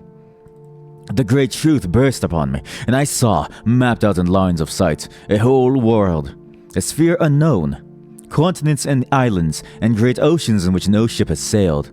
To my belief, since a man first lifted up his eyes and beheld the sun and the stars of heaven and the quiet earth beneath.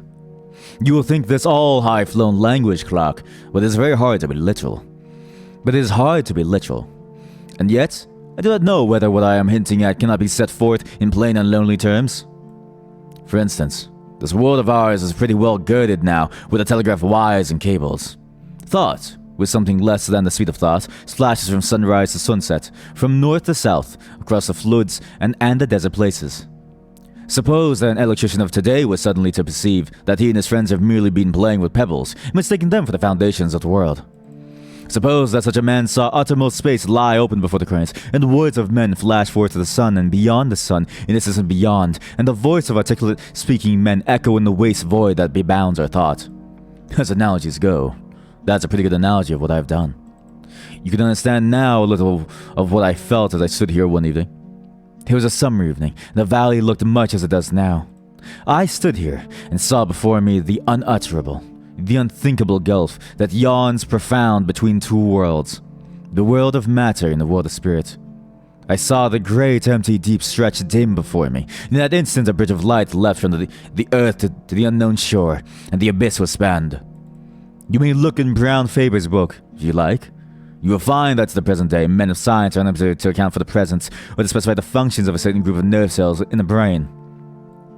That group is, as it were, land to let, a mere waste place for fanciful theories. I am not in the position of Brown Faber and the specialist. I am perfectly instructed as to the possible functions of those nerve centers in the scheme of things. With a touch, I can bring them into play. With a touch, I say, I can set free the current. With a touch, I can complete the communication between this world of sense and... We shall be able to finish the sentence later on. Yes, the knife is necessary. But think what that knife will effect. It will level utterly the solid wall of sense, and probably for the first time since man was made, a spirit will gaze on a spirit world. Clark, Mary will see the god Pan. This is such a good story so far, because he absolutely sounds like a shit-posting traveling salesman who's trying to show you on like stupid stuff, like, I don't know, like magic beans. Like, if you told me that the story was about a traveling salesman who's trying to sell me magic beans, and it wasn't about a like knife or the brain, but like beans and like a hoe, I would still read it and still be impressed by how good of a characterization it is.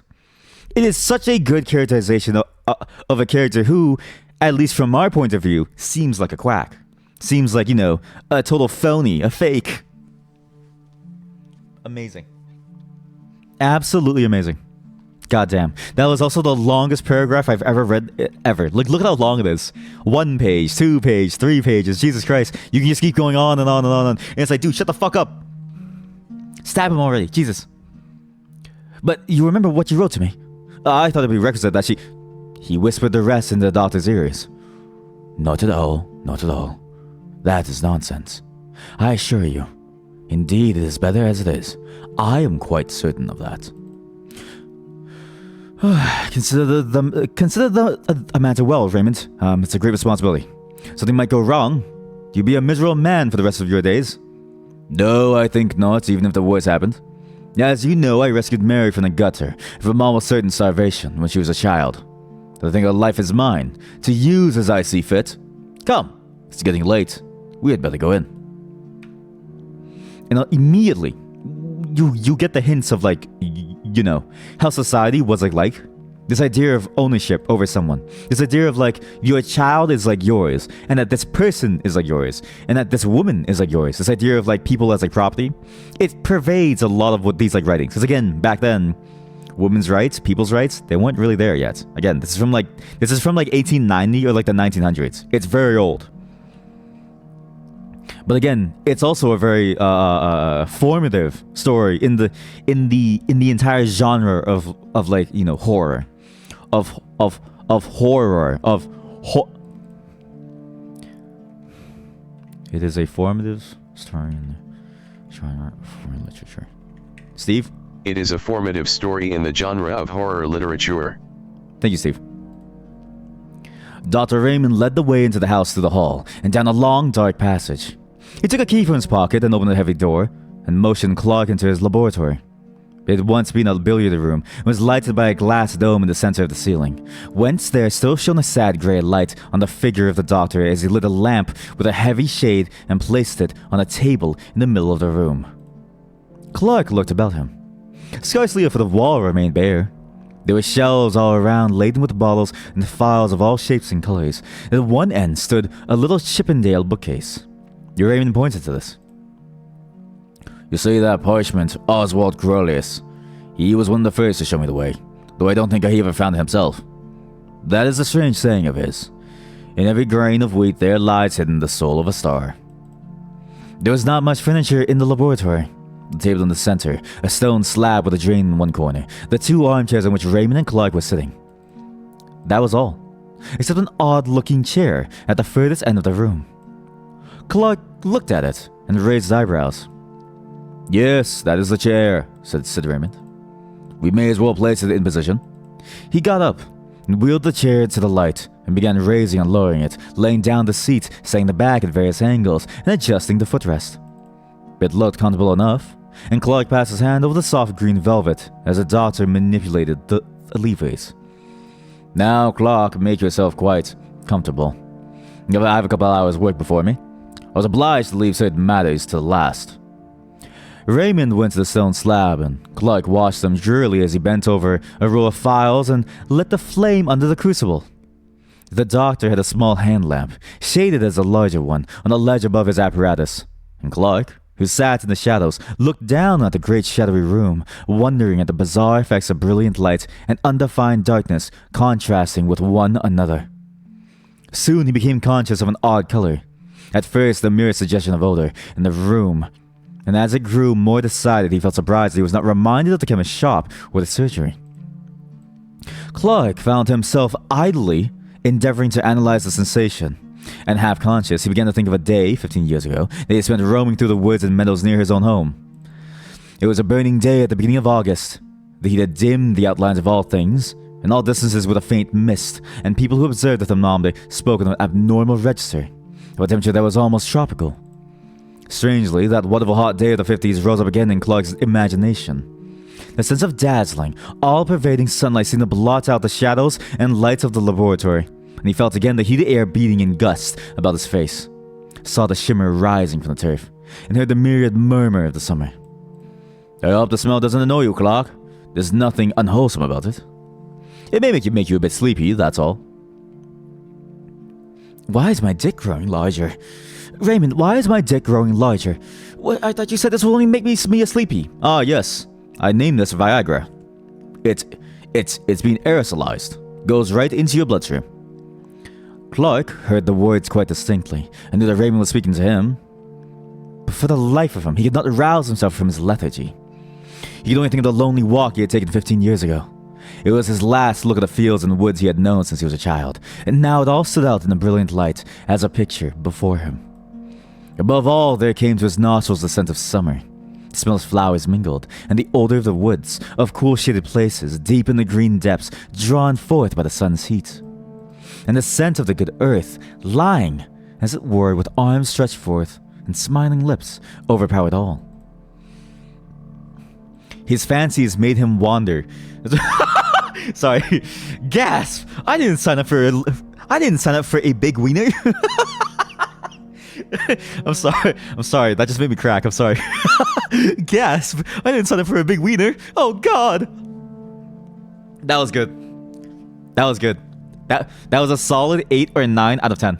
You guys see, chat, this is why all of you are funny. All of you are funny. I appreciate all of you for like being funny. Like all of you. Genuinely all of you are like really funny. I appreciate it because that's the craziest sentence I've ever heard in my life. What kind of ERP is this? What kind of erotic role play is this? Gasp! I didn't sign up for a big wiener. Let me help you calm it down then. We're gonna do the grapefruit technique. His fancies made him wander, as he had wandered long ago from the fields into the wood, tracking a little path between the shining undergrowth of beech trees. And the trickle of water dropping from the limestone rocks sounded as a clear melody in the dream. Thoughts began to go astray and to mingle with the thoughts. The beech alley was transformed to a path between ilex trees, and here and there a vine climbed from bough to bough, and sent up waving tendrils and drooped with purple grapes, and the sparse gray-green leaves of a wild olive tree stood out against the dark shadows of the ilex. Clark, in the deep folds of dream, was conscious that the path from his father's house had led him into an undiscovered country, and he was wondering at the strangeness of it all, when suddenly, in place of the hum and murmur of the summer, an infinite silence seemed to fall on all things, and the wood was hushed. And for a moment in time, he stood face to face there, with a presence that was neither man nor beast, neither the living nor the dead, but all things mingled, the form of all things but the void of all form. And in that moment, the sacrament of body and soul was dissolved, and a voice seemed to cry, "Let us go hence." And then the darkness of darkness beyond the stars, the darkness of everlasting. When Clark woke up with a start, he saw Raymond pouring a few drops of some oily fluid into a green phial, which he stoppered tightly. "You've been dozing," he said. "The journey must have tired you out. It is done now. I'm going to fetch Mary. I shall be back in 10 minutes. Clark lay back in his chair, wondered. It seemed as if he had but passed from one dream into another. He half expected to see the walls of the laboratory melt and disappear, and to awaken Lyndon, shuddering at his own sleeping fancies. But at last the door opened, and the doctor returned, and behind him came a girl of about 17, dressed all in white. She was so beautiful that Clark did not wonder at what the doctor had written to him. She was blushing now, over face and neck and arms, but Raymond seemed unmoved. "Mary," he said, "the time has come. You are quite free. Are you willing to trust yourself to me entirely?" "Yes, dear." "Do you hear that, Clark? You are my witness. Here's the chair, Mary. It's quite easy. Just sit in it and lean back. Are you ready?" "Yes, dear, quite ready. Give me a kiss before you begin." The doctor stooped and kissed her mouth kindly enough. "Now, shut your eyes," he said. The girl closed her eyelids as if she were tired and longed for sleep, and Raymond placed the green phial to her nostrils. Her face grew white, whiter than her dress. She struggled faintly, and then with a feeling of submission strong within her, crossed her arms upon her breast as a little child about to say her prayers. Again, why does every author write this stuff, dude? The boobs, boobly. Why is it? Why don't you just put it like across her chest? Like why across the like breast? Like her being 17 and then like kissing her. Now give me a kiss, before you be again. For sure, the author was jerking off. He was jerking off in the middle of like writing this. Like his like pen started to like scratch. He was like, and he's like, you joined back in and stick sound like Sherlock Holmes for some reason. Well, you also joined back in right when I said that, so hey, welcome back. The bright light of the lamp fell full upon her, and Clark watched changes fleeting over her face as the changes of the hills when the summer clouds float across the sun.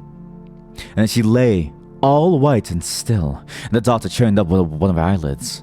She was quite unconscious. Raymond pressed hard on one of the levers, and the chair instantly sank back.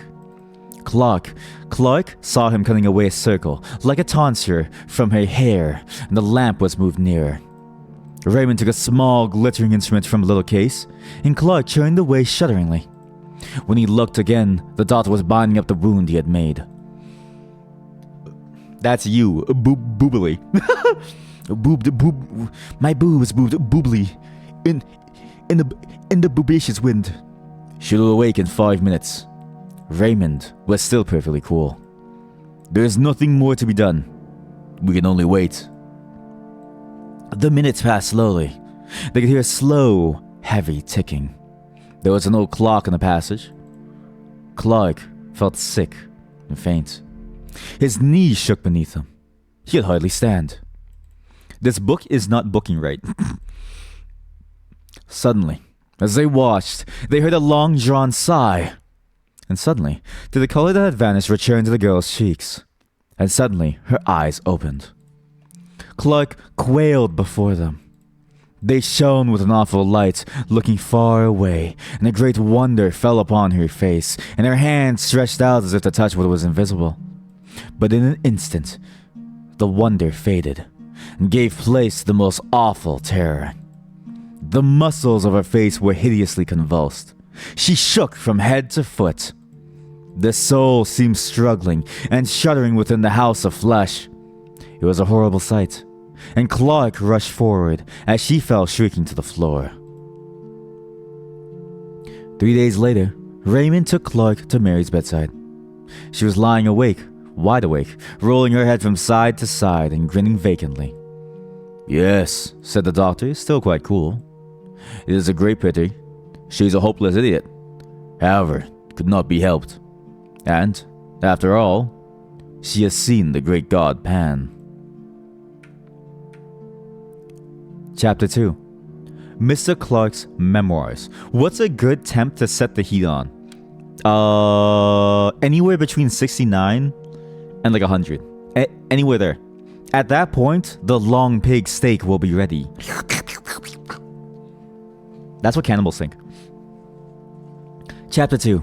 Mr. Clark's Memoirs. Wait, it's cold for you? I feel hot. Like I'm like dying. I'm like sweating. Minus 35 degrees Celsius. My brother, my Canadian brother in Christ. That is the temperature at which human life stops. I actually don't know. What is the lowest temperature that Celsius can go? Isn't it like minus like... Wait, how come? Okay, now that I think about it, isn't Celsius stupid? Wait, no, Celsius is not stupid. It's 69 right now, okay?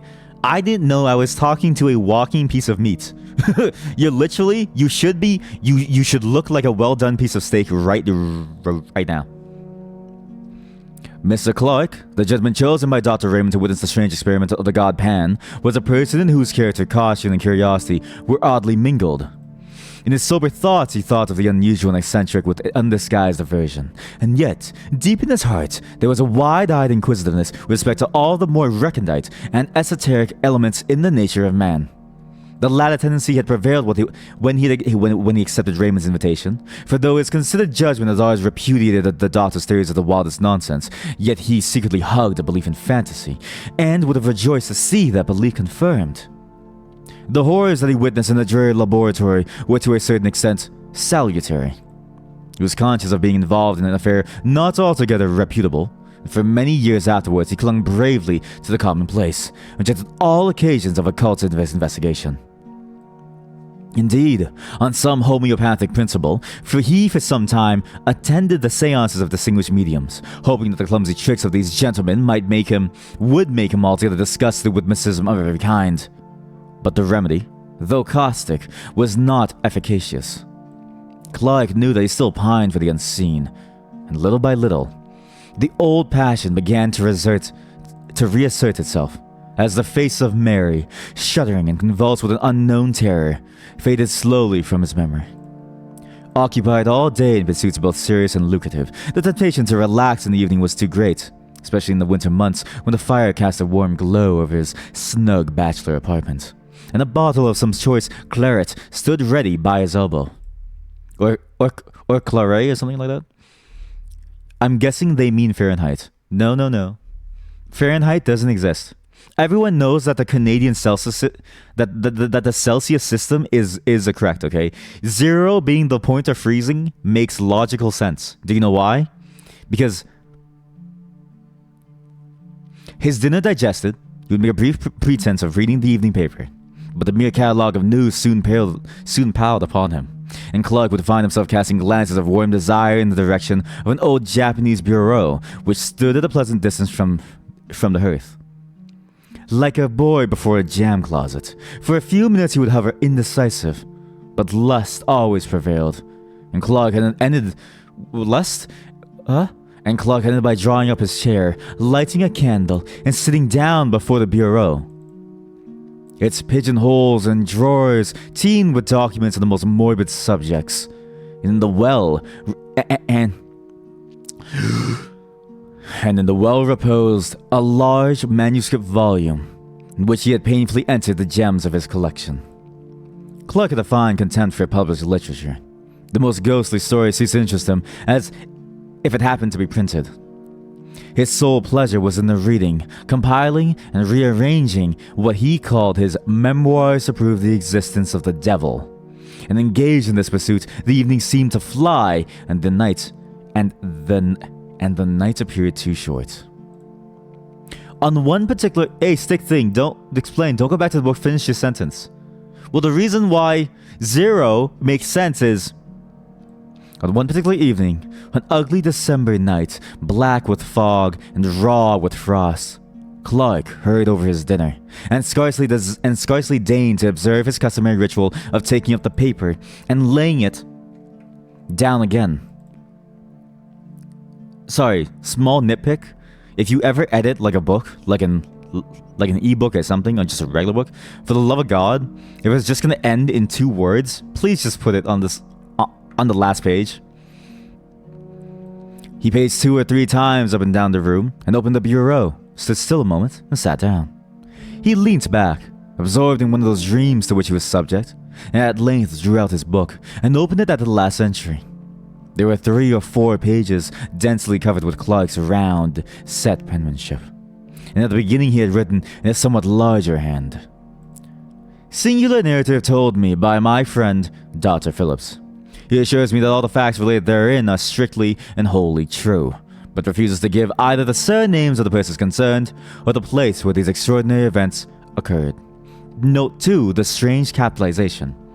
The strange capitalization is actually a capitalization style that's still in use in Germanic languages, specifically in like German. They actually do capitalize like this. It used to be because English had roots, or like English is like a bastard language of like many different languages coming together into one. We used to also follow this like structure in like very sort of like professional or like published writing, where you would like where you would capitalize things based on. Mr. Clark began to read over the accounts for the 10th time, glancing now and then at the pencil notes he had made when it was told him by his friend. It was one of his humors to pride himself on a certain literary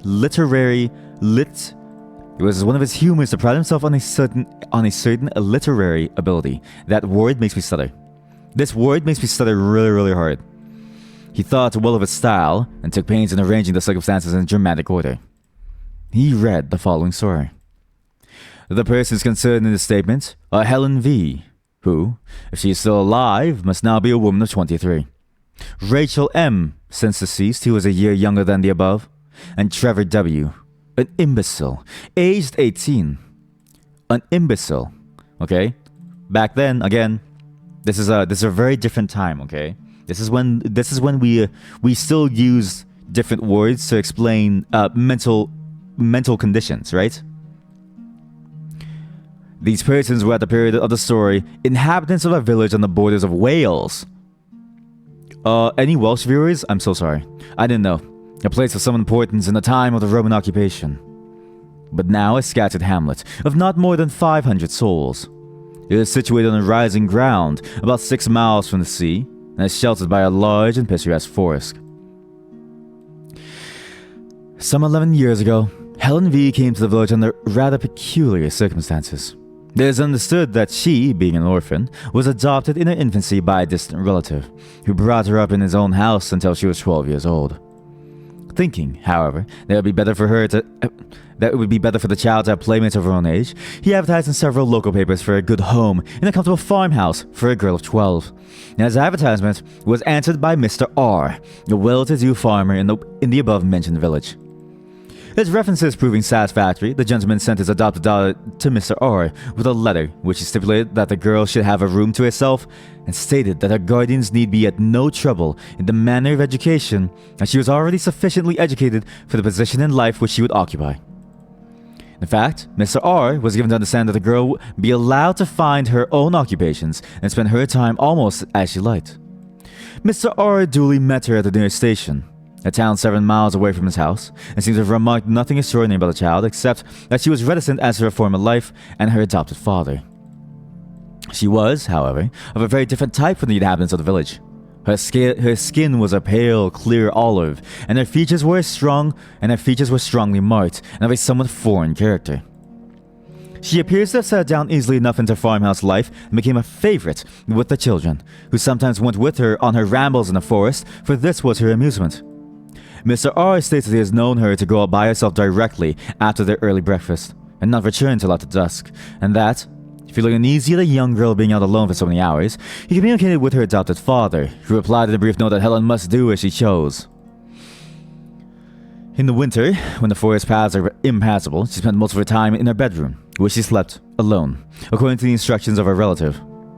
It was on one of these expeditions to the forest that the first of the single incidents with which this girl is connected occurred, the date being about a year after her arrival at the village. The preceding winter had been remarkably severe, the snow drifting to a great depth, the frost continuing for an unexampled period, and the summer following was as noteworthy for its extreme heat.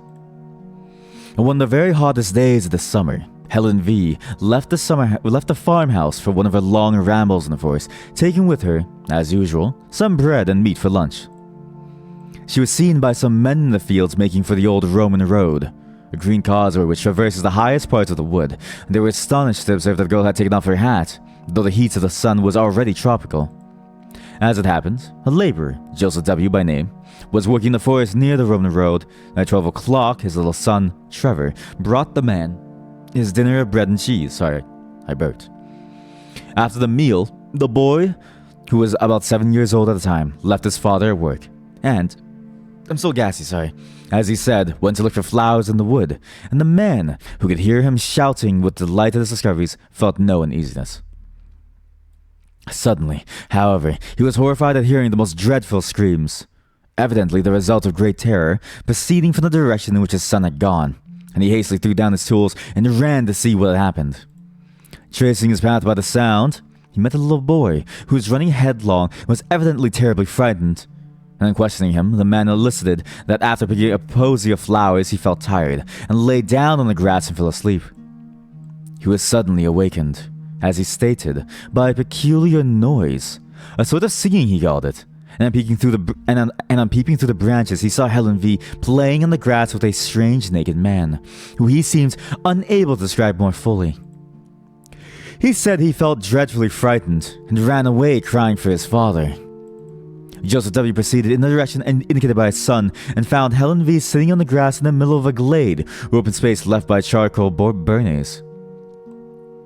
He angrily charged her with frightening his little boy, but she entirely denied the accusation and laughed at the child's story of a strange man, to which he himself did not attach much credence.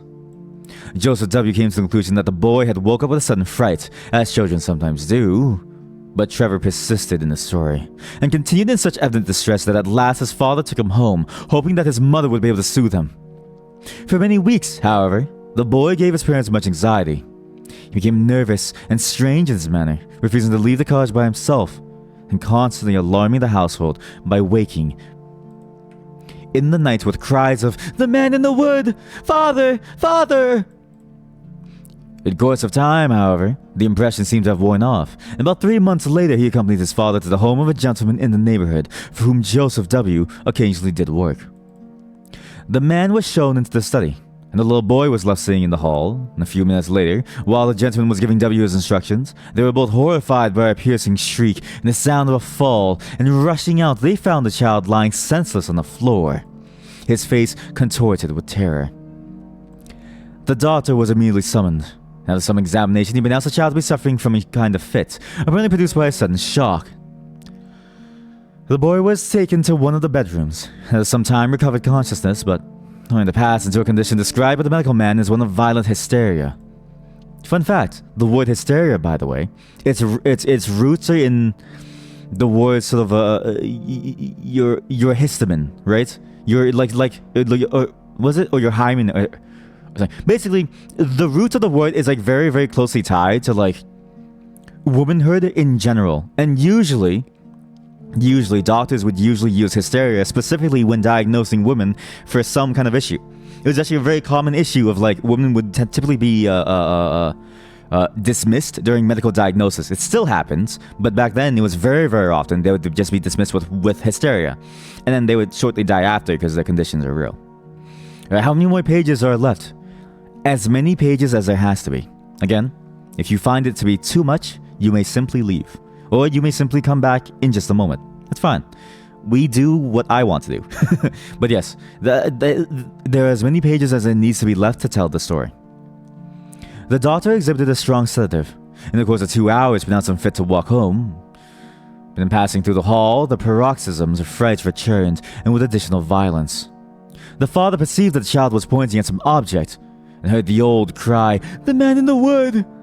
Looking in the direction indicated, saw a stone head of grotesque appearance, which had been built into the wall above one of the doors. It seems the owner of the house had recently made alterations in the premises, and digging the foundations for some offices, the men had found a curious head, evidently of the Roman period, which had been placed in the manner described. The head is pronounced by the most experienced archaeologists of the district to be that of a faun, or a satyr. Dr. Phillips tells me that he has seen the head in question, and assures me that he has never received such a vivid presentment of intense evil. From whatever cause arising, this second shock seemed too severe for the boy Trevor, and at the present date he suffers from a weakness of intellect, which gives but little promise of amending. The matter caused a great deal of sensation at the time, and the girl Helen was closely questioned by Mr. R., but to no purpose, she steadfastly denying that she had frightened or in any way molested Trevor. The second event with which this girl's name is connected took place about 6 years ago, and is of still more extraordinary character. At the beginning of the summer of 1882, Helen contracted a friendship of a peculiarly intimate character with Rachel M., the daughter of a prosperous farmer in the neighborhood. This girl, who was a year younger than Helen, was considered by most people to be the prettier of the two, though Helen's features had to a great extent softened as she became older.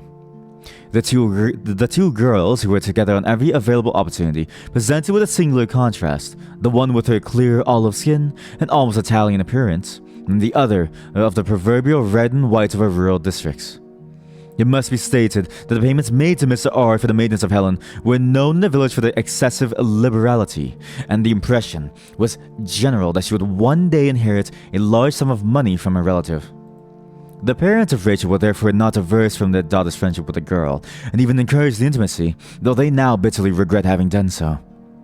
Helen still retained her extraordinary fondness for the forest. On several occasions, Rachel accompanied her, the two friends setting out early in the morning and remaining in the wood until dusk. Once or twice after these excursions, Mrs. M thought her daughter's manner seemed rather peculiar. She seemed languid and dreamy, and as it has been expressed, differed from herself. But these peculiarities seem to have been thought too trifling for remark.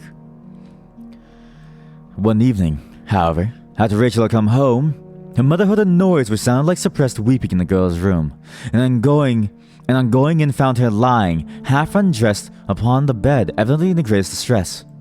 As soon as she saw her mother, she exclaimed, "Ah, Mother, why did you let me go to the forest with Helen?" Mrs. M was astonished at so strange a question and proceeded to make inquiries. Rachel told her a wild story. She said, Clark closed the book with a snap and turned his chair towards the fire. You may also notice how, again, I don't know why this guy seems to have like a really strong fascination with like certain girls, which is a bit strange. The way he writes them are in way more detail than the mother or the other woman in the story.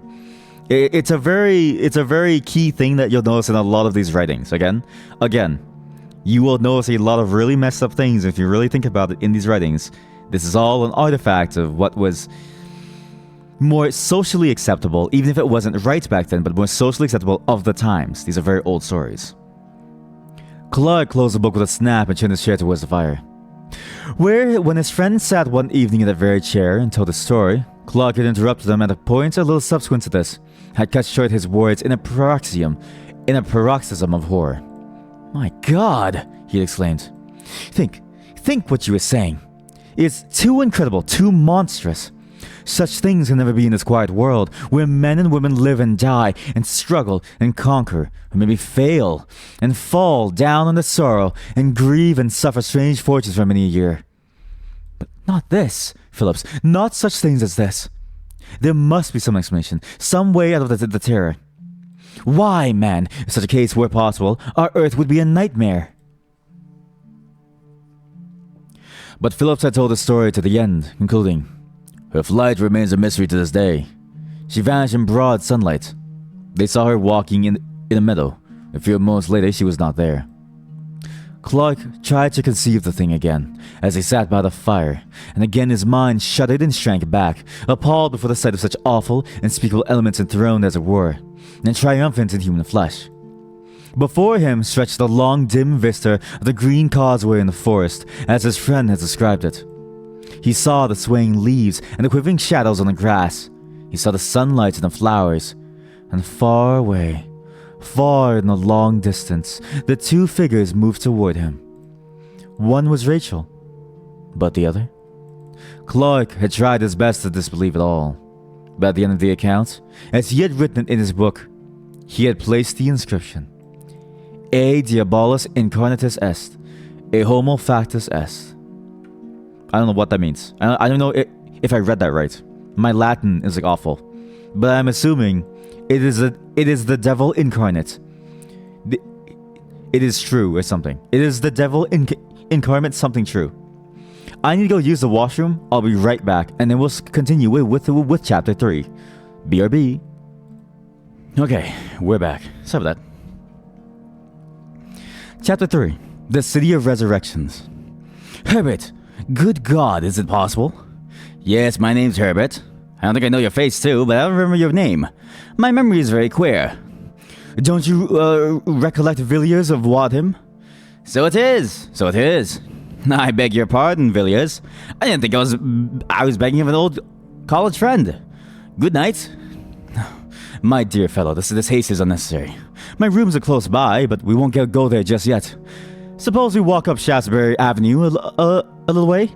But how in heaven's name have you come to this pass, Herbert? It's a long story, Villiers, and a strange one too, but you can hear it if you like. Come on then, take my arm, you'll seem very strong. The ill-sorted pair moved slowly up Rupert Street. The one in dirty, evil-looking rags, the other attired in the regulation uniform of a man about town, trim, glossy, and eminently well-to-do. Villiers had emerged from his restaurant after an excellent dinner of many courses, assisted by an ingratiating little flask of Chianti, and in that frame of mind, which was with him the almost chronic, had delayed a moment by the door, peering round in the dimly lighted street in search of those mysterious incidents and persons with which the streets of London teem in every quarter and every hour. Villiers prided himself as a practiced explorer of such obscure mazes and byways of London life, and in this unprofitable pursuit, he displayed an assiduity which was worthy of more serious employment. Thus, he stood by the lamppost surveying the passers-by with undisguised curiosity, and with that gravity known only to the systematic diner, had just enunciated in his mind the formula. London has been called the City of Encounters. It is more than that. It is the City of Resurrections. When these reflections were suddenly interrupted by a piteous whim, wine at his elbow, and a deplorable appeal for alms.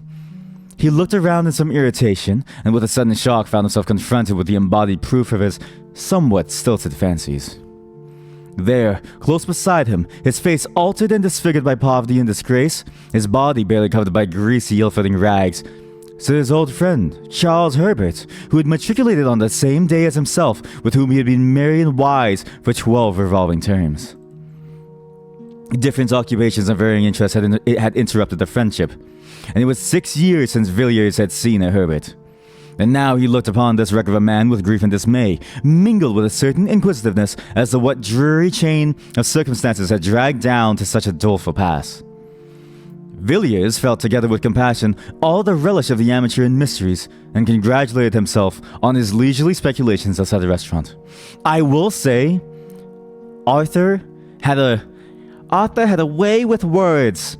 Oh, and maybe the words got a bit too far away from him, because this man writes paragraphs like he's writing essays. What the fuck, dude? Why are there so many paragraphs in this? Jesus Louises! That's the one thing that I really noticed, that his paragraphs are long.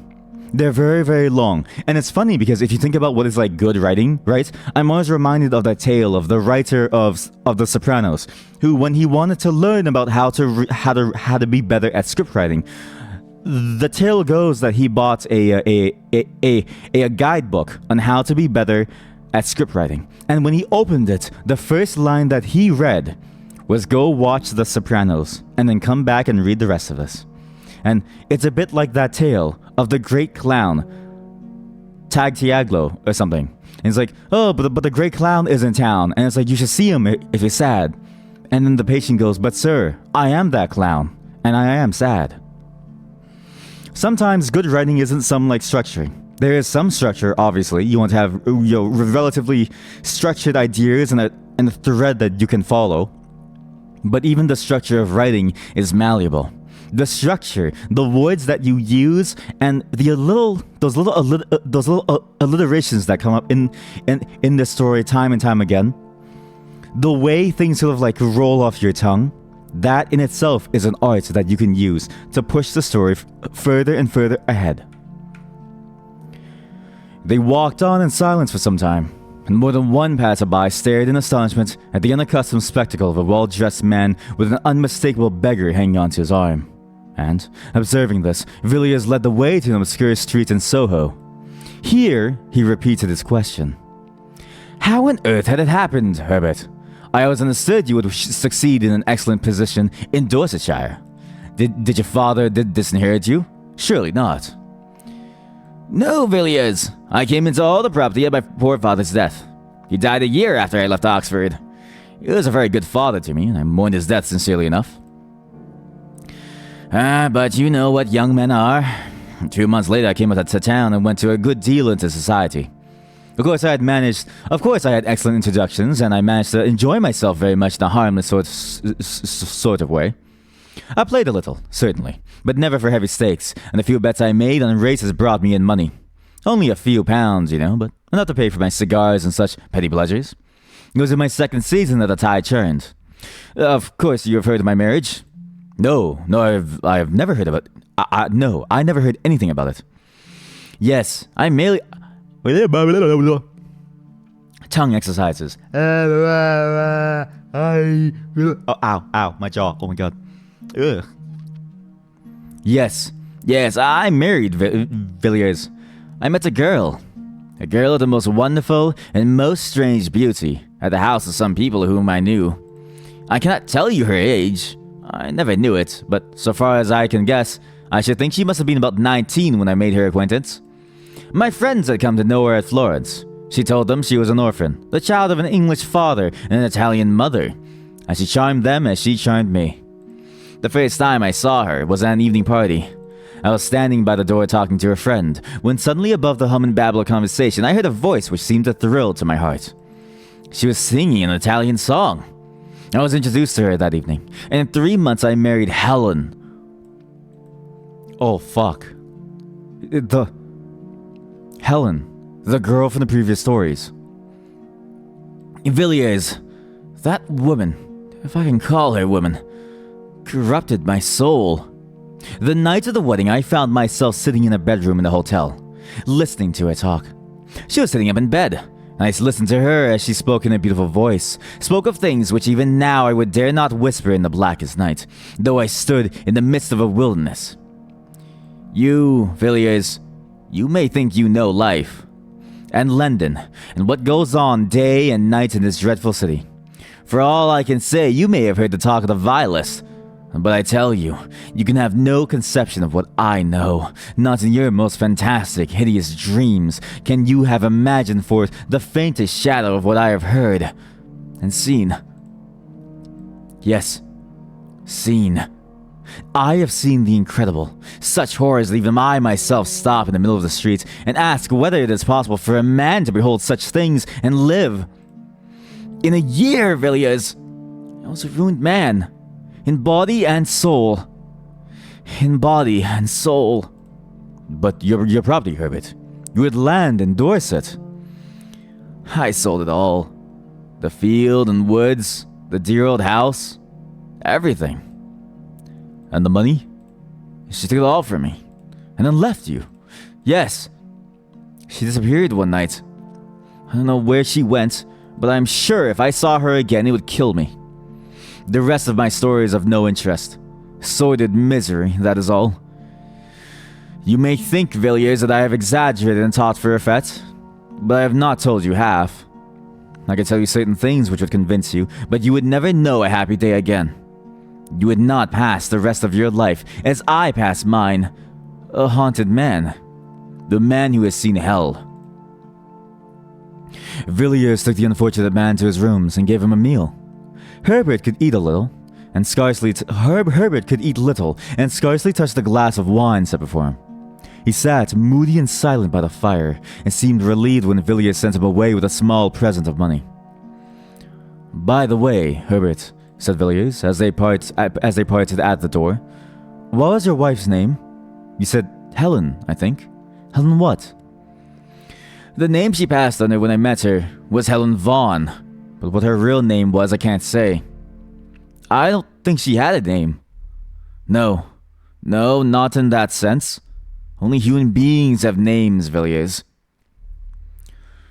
I can't say any more. Goodbye. Yes, I will not fail to call you if I see in any way in which you can help me.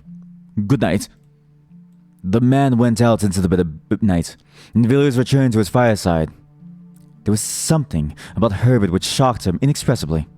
Not his poor rags nor the marks which poverty had set upon his face, but rather an indefinite terror which hung about him like a mist. He had acknowledged that he himself was not devoid of blame.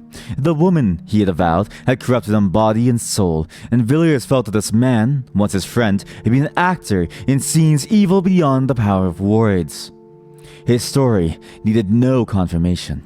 He himself was the embodied proof of it. Villiers mused curiously over the story he had heard, and wondered whether he had heard both the first and last of it. No, he thought, certainly not the last. Probably only the beginning. A case like this is like a nest of Chinese boxes. You open one after the other and find a quainter workmanship in every box. Most likely poor Herbert is merely one of the outside boxes. There are stranger ones to follow. And the whole Chinese boxes thing is also in like...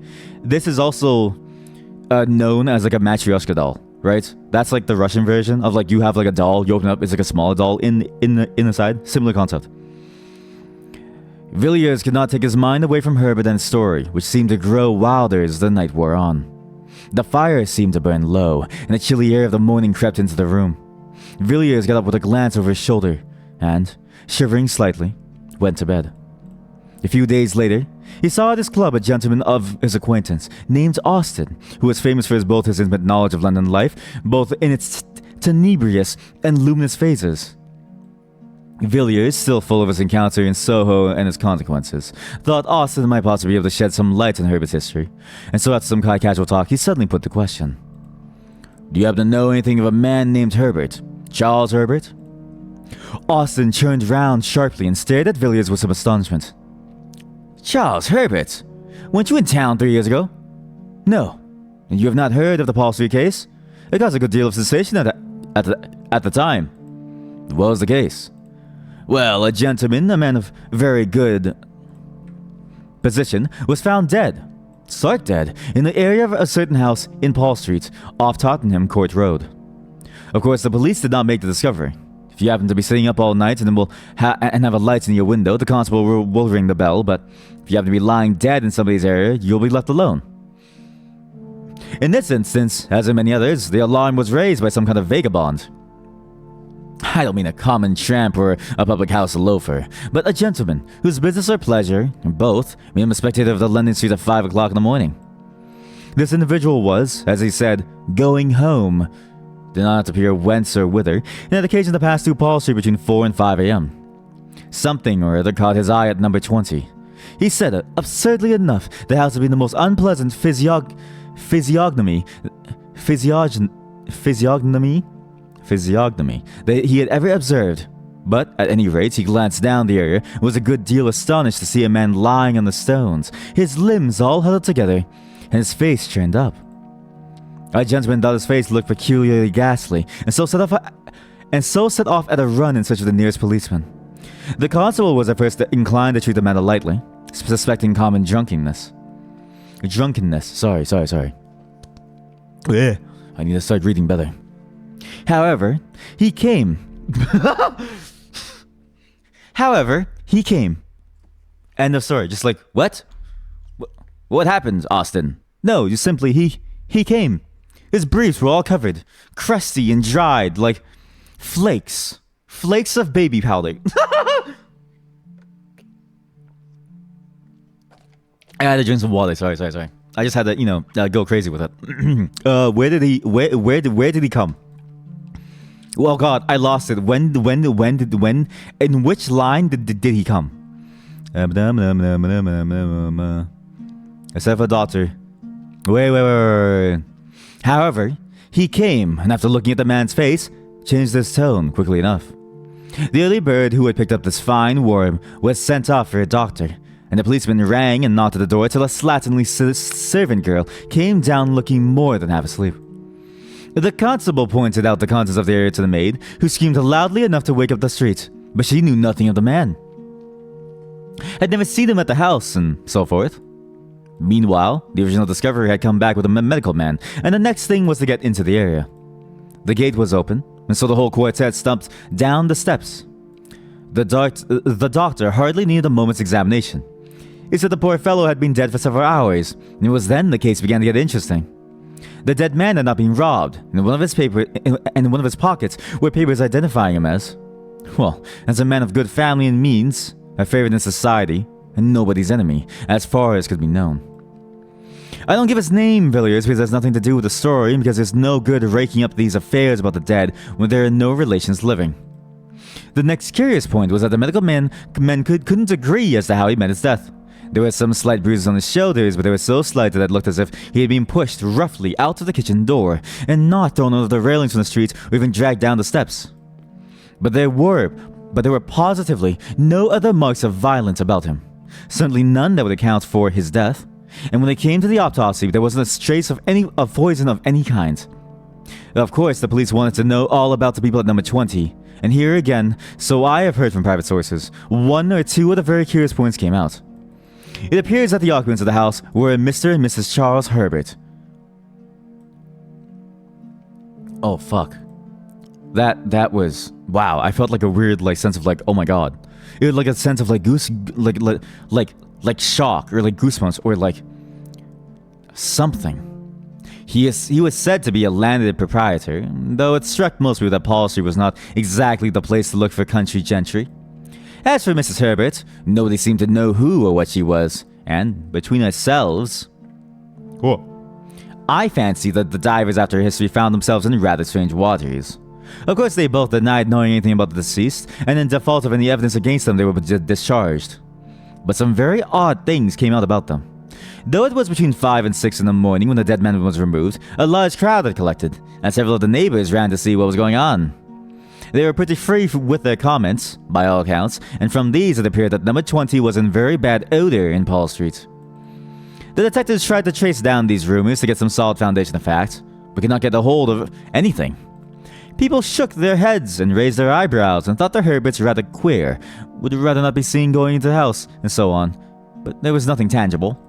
The authorities were morally certain the man met his death in some way or another in the house and was thrown out by the kitchen door, but they couldn't prove it, and the absence of any indications of violence or poisoning left them helpless. An odd case, wasn't it?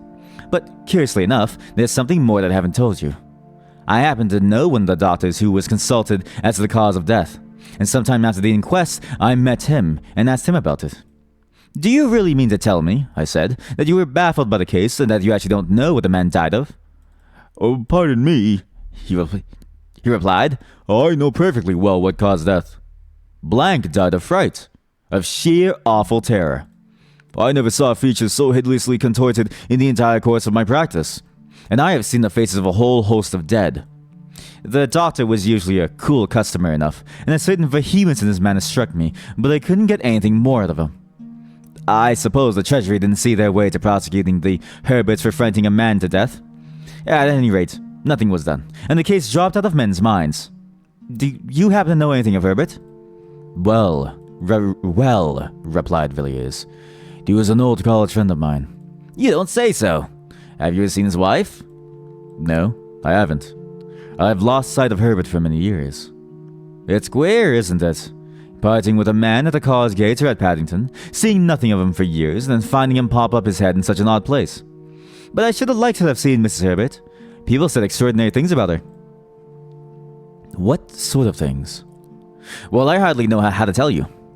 Everyone who saw her at the police court said she was at once the most beautiful woman and the most repulsive they had ever set eyes on.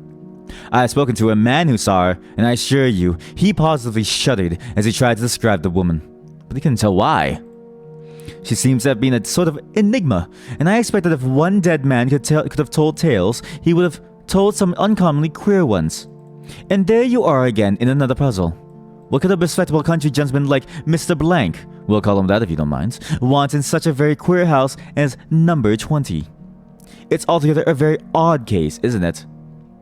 It is indeed, Austin, It is indeed, Austin. An extraordinary case. I didn't think, when I asked you about my old friend, I should strike on such a strange metal. Well, I must be off. Good day.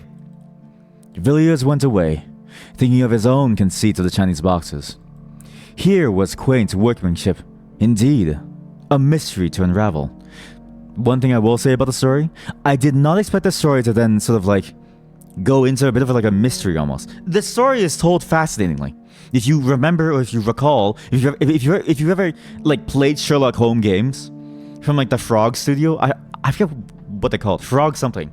Or if you've ever like seen like such like stories that like take after that like kind of storytelling, those like mystery murder stories, or even maybe you watch the videos on my channel. Maybe you've seen The Murder of Sonic the Hedgehog. Writing like that? I know I'm bringing Sonic into this, but again, that's probably the easiest one to like point to because you can watch the video on it. Murder mysteries and mysteries in general, this sort of investigative mindset, this investigative writing leads you to wanting to know more, trying to figure out and understand the mysteries abound. It's fascinating that this went from like a horror angle into a more investigative angle, and I'm curious what happens now in chapter 4, which if you recall, this book has many chapters. Again, this is a very, very long story. This is one of the longest stories that we're reading tonight, but still not as long as the longest story that we're planning to read tonight. This is why it's going to take a while to read through all of them. There are 8 chapters all in all. We're only halfway through now. This is not the longest one. Again, The King in Yellow is probably going to be the longest one, but we can probably only read the first 3 or 4, because what I've read is that that's the main gist of it, and the rest are connected, but not necessarily a part of the entire mythos that is sort of built. Chapter 4. The Discovery in Paul Street.